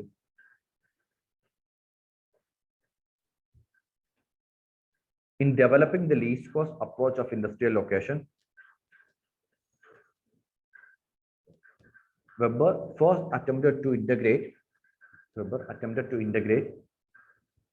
the role of raw material, market, and transportation cost. Weber attempted to integrate the role of raw material, market, and transportation cost with the support of locational triangles.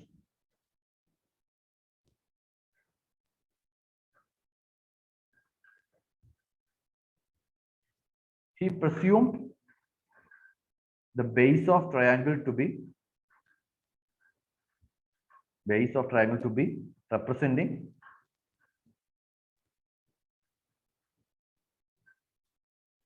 raw material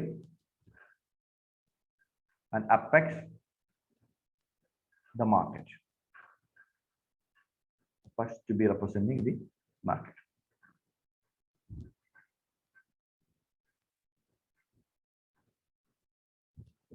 In this combination,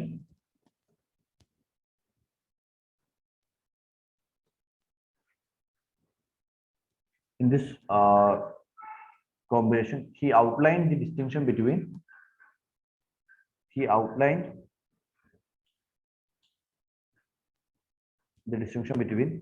raw material oriented industries and market oriented industries. പിന്നീട് അങ്ങോട്ട് നമ്മൾ ഇത്ര നേരം പറഞ്ഞ കാര്യങ്ങൾ എഴുതിയാൽ മതി. Where heavier raw material producing lighter goods would be located near, that is the weight losing industries would be located near the near the raw material source, whereas pure ആയിട്ടുള്ള കാര്യങ്ങൾ അല്ലെങ്കിൽ weight loss ഇല്ലാത്തത് അല്ലെങ്കിൽ weight gaining ആയിട്ടുള്ള maybe another example weight gaining ആണ്. ചില പ്രോസസ്സുകൾ കഴിയുന്തോറും ഈ പ്രോഡക്റ്റിന്റെ വെയിറ്റ് കൂടിക്കൊണ്ടിരിക്കും. ഓക്കെ, അങ്ങനെയുള്ളതാണെങ്കിൽ will be found closer to the market center. So അത്രയും കാര്യങ്ങളാണ് ഈ ട്രയാങ്കുലേഷൻ തിയറിയിലൂടെ അല്ലെങ്കിൽ ലൊക്കേഷണൽ ട്രയാങ്കിളിലൂടെ വെബർ പറയുന്നത്. ഓക്കെ, അതിനുശേഷം we can write about the idea of isodapase.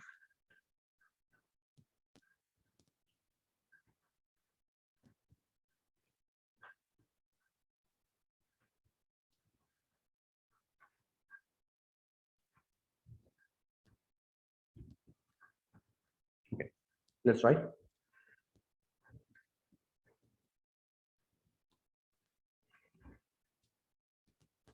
Weber then on the basis of transportation cost involved, Weber on the basis of transportation cost involved drew network of lines called isodapanes.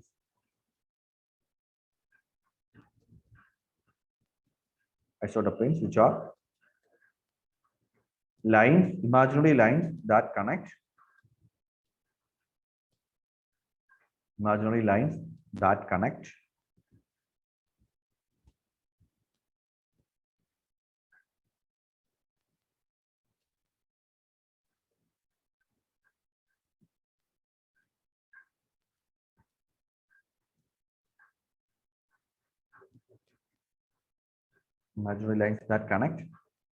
equal points of equal transportation cost.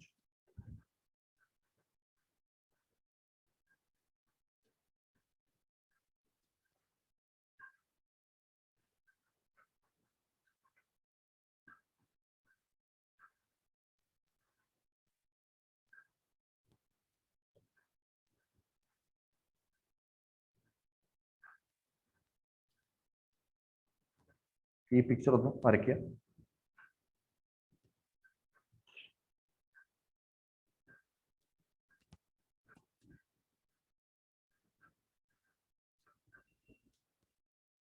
എന്താണെന്ന് കൃത്യമായിട്ട് അറിഞ്ഞിരിക്കുന്നു.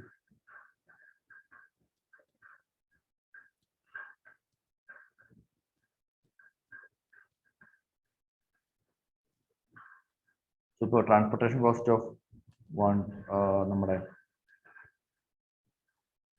Raw material ആണെങ്കിൽ 1 2 3 4 5 6 നിൽക്കുകയാണെങ്കിൽ നമുക്ക് ഇതിന്റെ transportation cost അതുപോലെ തന്നെ കണ്ടുപിടിക്കാൻ പറ്റും. 1 2 3 4 5 6. So here this would be 1 plus 6 7. Here this would be what 2 plus 5 7. Here this would be 4 plus 3 7. Here it would be 4 plus 3 7, 2 plus 5 7, and 1 plus 6 7. So what these are? This represents the isodapane. So it is representing the locations which are basically what? അപ്പോൾ ഇതൊരു circular ആയിട്ട് വരും ഇങ്ങനെ. ഇവിടെ നമുക്ക് ഇതേപോലത്തെ lines identify ചെയ്യാൻ പറ്റും. Right. So 1 isodapane which is using 7. ഇനി അതിന്റെ അകത്തുള്ള ചിലപ്പോൾ നോക്കുവാണെങ്കിൽ അതിലും കുറവുള്ള എന്താണ് ട്രാൻസ്പോർട്ടേഷൻ കോസ്റ്റ് ആയിരിക്കും വരുന്നത്. സോ അങ്ങനെ these are lines which are connecting. ഈ ഒരു പിക്ചർ ഒന്ന് വരയ്ക്കണം. This is the market, this is the raw material. So the blue line represents transportation cost of raw material to industry, and this one shows transportation cost of finished goods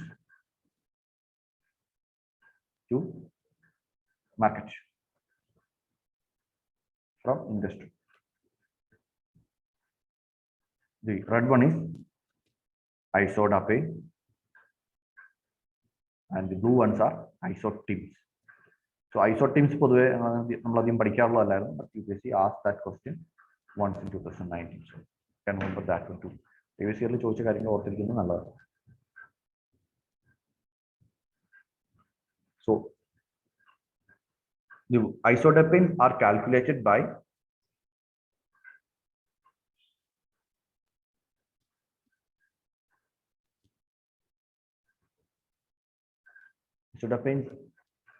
calculated by summing up all the value of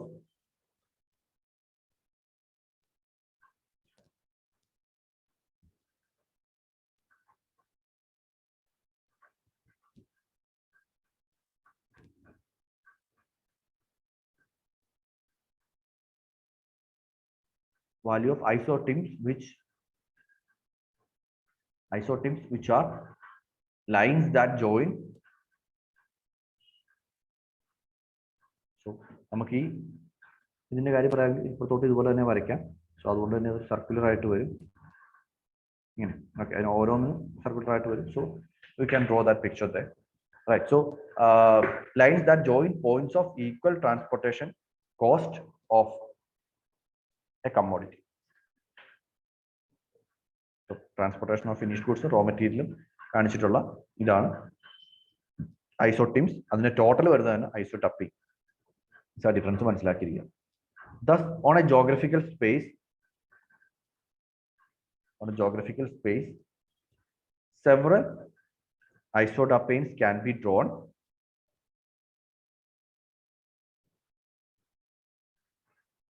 drawn which represent the total transportation cost incurred.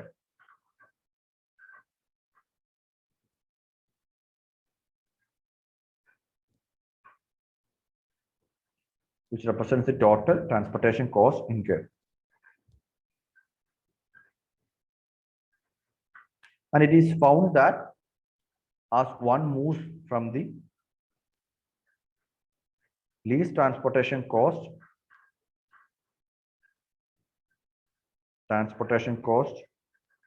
keeps on increasing.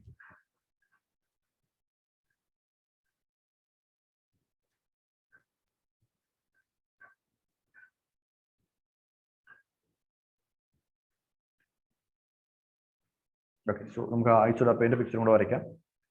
Here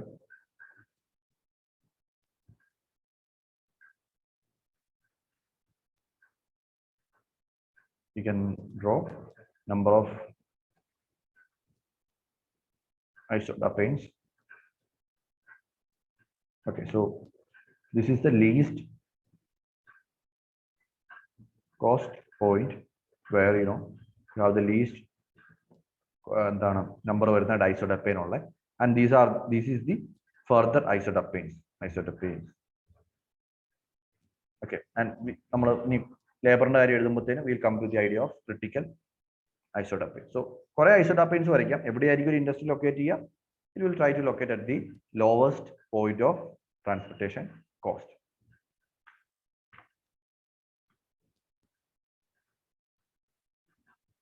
Now the second factor, relocation of production.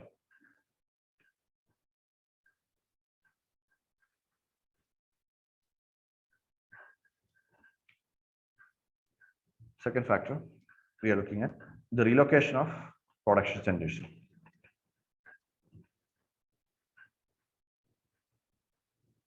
First one, role of labor.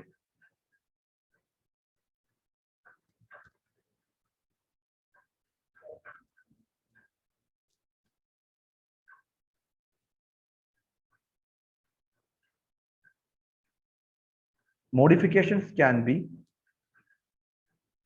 brought in industrial location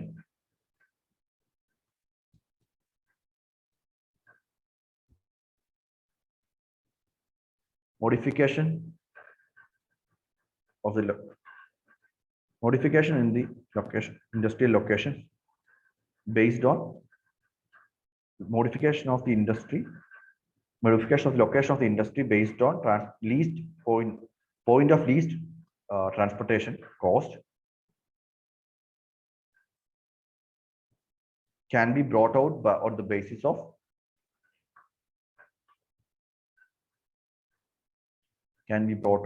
basis of labor cost involved.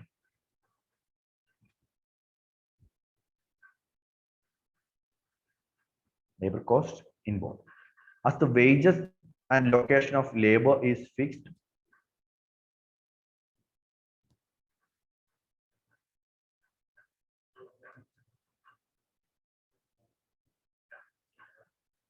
it may happen that as the labor is fixed, it may happen that as one moves away from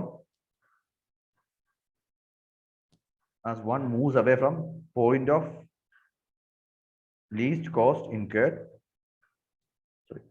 move from a point of least transportation cost,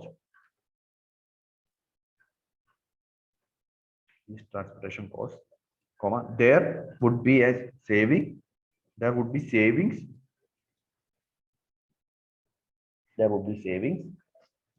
due to less cost incurred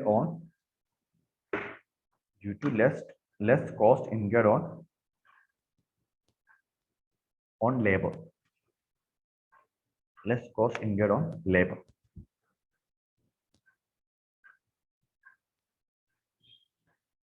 However, as one continues to move away from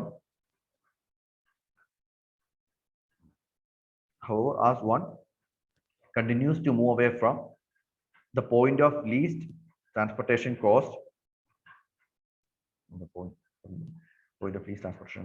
a situation would arise where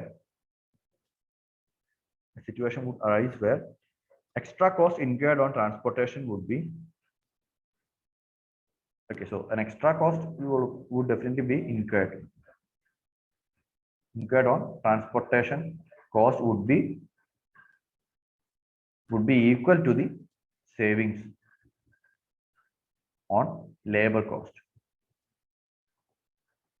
So both are being equalized. അപ്പോൾ അതിന് എന്താണ് ഇനി പ്രത്യേകിച്ച് advantage ഒന്നും വരാൻ പോകുന്നില്ല relocate ചെയ്യുന്നത്. നേരത്തെയൊക്കെ നമുക്ക് വില കുറയ്ക്കാൻ പറ്റുന്നുണ്ടായിരുന്നു ഈ ട്രാൻസ്പോർട്ടേഷൻ കോസ്റ്റ് അല്ലെങ്കിൽ കോസ്റ്റ് ഓഫ് പ്രൊഡക്ഷൻ കുറയ്ക്കാൻ പറ്റുന്നുണ്ടായിരുന്നു. Now not anymore. Savings on labor cost. If all these points are joined through an imaginary line, it is the critical isodapane. Okay, so we have seen that. അപ്പോൾ ഇവിടം വരെ ഈ movement കൊണ്ട് നമുക്ക് price efficiency achieve ചെയ്യാൻ പറ്റും, അതായത് cost of production കുറയ്ക്കാൻ പറ്റും. But beyond that it's not possible. That's what we are saying. And that line is known as critical isodapane. Right. So beyond this isodapane,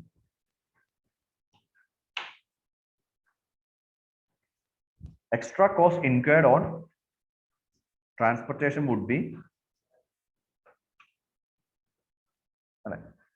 extra transportation cost would be greater than savings on labor cost.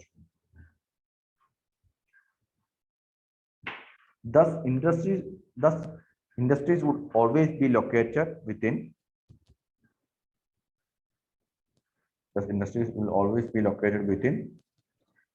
the limits of critical isodapane.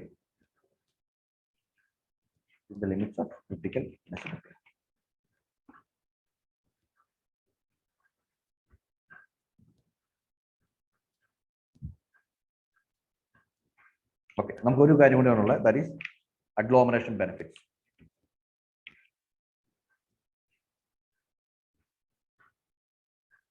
Once the total cost of factors of production is calculated, നമ്മൾ ലേബറും raw material കണ്ടുപിടിച്ചു. ഇനി once the total cost of factors of production is calculated, industrial location can be further modified due to agglomeration advantages, which industries tend to enjoy.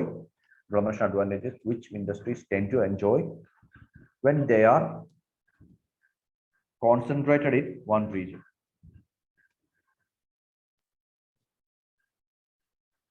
Example, finished product of one industry can become the raw material for another industry. So avada mottham namukku transportation cost bhayangaramayitte save cheyan pattum alle. So that kind of benefits can be there. Similarly, benefits enjoyed with respect to labor, skilled labor available aayirikkum, sharing of equipments can be possible, Okay, all these things are benefit. Thus, it can be commonly found that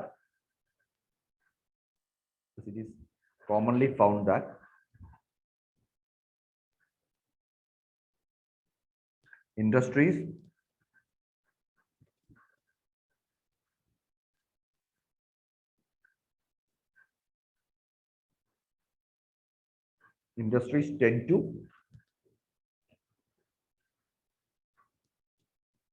tend to be concentrated in region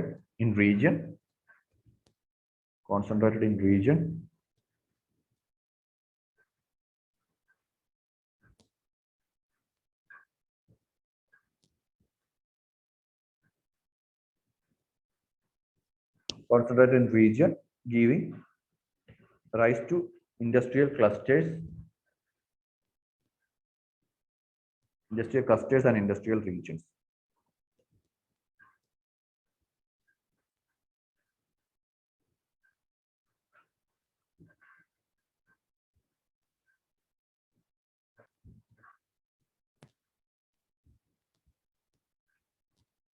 ഇവരുടെ ideal ലൊക്കേഷനിൽ നിന്ന് മാറി വേറെ ഒരിടത്തോട്ടാണ് എന്താണ് industries വരുന്നത്.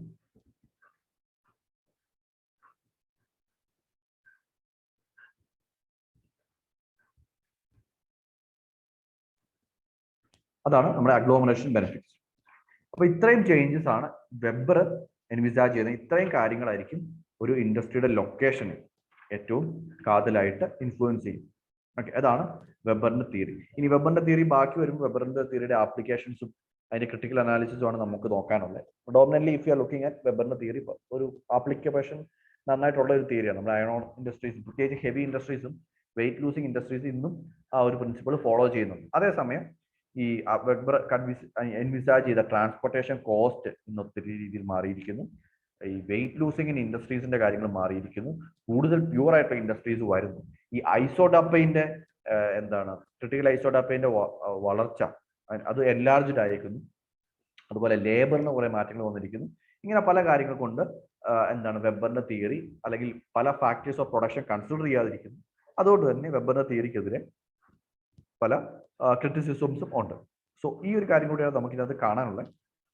വെബറിന്റെ theory എനിക്ക് I always felt like one of the most important models and തിയറീസിൽ ഏറ്റവും ഇമ്പോർട്ടന്റ് ആയിട്ടുള്ള ഒരു തിയറിയാണ് വെബറിന്റെ theory. Because of it's still it is highly applicable. നമ്മൾ പല തിയറിയും കാണുമ്പോൾ ആപ്ലിക്കബിൾ അല്ലാതാണ് നമുക്ക് തോന്നുന്നത്, അല്ലെ? So that is very important. I think ഇന്ന് നമുക്ക് ഇനിയിപ്പോൾ അതിന് സമയം ഉണ്ടെന്ന് തോന്നുന്നില്ല. Just 4 minutes are left. We have to write a few things on that. So we will do that tomorrow. പിന്നെ അങ്ങോട്ട് നമുക്ക് കണ്ടിന്യൂസ് ആയിട്ട് ക്ലാസ്സസ് ഉണ്ട്. എനിക്ക് തോന്നുന്നു ഞാൻ ചോദിച്ചപ്പോഴൊക്കെ മറ്റേ മാമിന്റെ ഫിനിഷ് ആകാൻ വേണ്ടിയായിരുന്നു. മാമിന് ഫിനിഷ് ആയ സ്ഥിതിക്ക് നമുക്കത് ഏറ്റവും പെട്ടെന്ന് കൺക്ലൂഡ് ചെയ്യാം. Okay, so any doubts on these topics we dealt with today?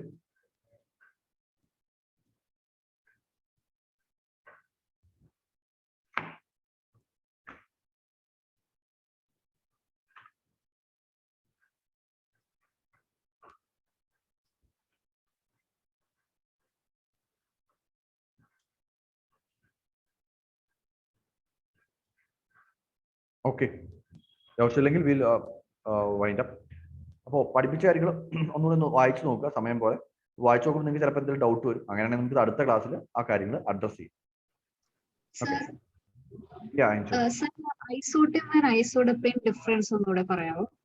ഐസോഡപ്പൈൻ and ഐസോടിംസ് അല്ലെ?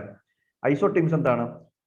ഒരു പർട്ടിക്കുലർ പോയിന്റിലുള്ള ട്രാൻസ്പോർട്ടേഷൻ കോസ്റ്റിനെയാണ് കാണിക്കുന്നത്. അപ്പൊ നമുക്ക് രണ്ട് രീതിയിലുള്ള ട്രാൻസ്പോർട്ടേഷൻ കോസ്റ്റിനെ കാണാം. ഒന്ന് ട്രാൻസ്പോർട്ടേഷൻ കോസ്റ്റ് ഏതാണ്? റോ മെറ്റീരിയലിൽ നിന്ന് ഇൻഡസ്ട്രി വരെ കൊണ്ടുപോകാൻ എടുക്കുന്ന എന്താ പറയുന്നത് ചാർജും, അതിനുശേഷം റോ മെറ്റീരിയൽ ഇൻഡസ്ട്രിയിൽ നിന്ന് എന്താ പറയുക മാർക്കറ്റിലേക്ക് കൊണ്ടുപോകാൻ എടുക്കുന്ന ചാർജ്. രണ്ട് ഏതായാലും മാർക്കറ്റിലായിരിക്കില്ല പൊതുവെ ഇൻഡസ്ട്രിയൽ ലൊക്കേഷൻ, റോ മെറ്റീരിയലിന്റെ അടുത്ത് ഇതിന്റെ നടുക്കായിരിക്കും എന്നാണ് നമ്മൾ പറയുന്നത്. ഓക്കെ, ആ ഇൻഡിവിജ്വൽ വരകളാണ് ഐസോട്ടി. അപ്പൊ നമ്മുടെ നമ്മൾ ആദ്യം കണ്ടായിരുന്ന transportation cost is equal to transportation cost from industry. ആ രണ്ട് കാര്യങ്ങൾ നമ്മൾ അപ്പൊ ടോട്ടൽ ട്രാൻസ്പോർട്ടേഷൻ കോസ്റ്റ് കാണിക്കുന്ന ലൈൻസ് ആണ് ഏതാണ്? ഐസോഡപ്പൈൻ. സോ ഐസോഡപ്പൈൻ ഇവഞ്ച്വലി ഐസോഡപ്പൈൻ ആണ് മാറ്റർ ചെയ്യുന്നത്. ഓക്കെ, ഐസോഡപ്പൈൻ കണക്ട്സ് ട്രാൻസ്പോർട്ടേഷൻ കോസ്റ്റ് മൊത്തത്തിൽ കോമൺ ആയിട്ടുള്ള സ്ഥലങ്ങൾ, മറ്റേത് ഇൻഡിവിജ്വലി കോമൺ ആയിട്ടുള്ള സ്ഥലങ്ങൾ. Okay sir. വേറെ എന്തെങ്കിലും?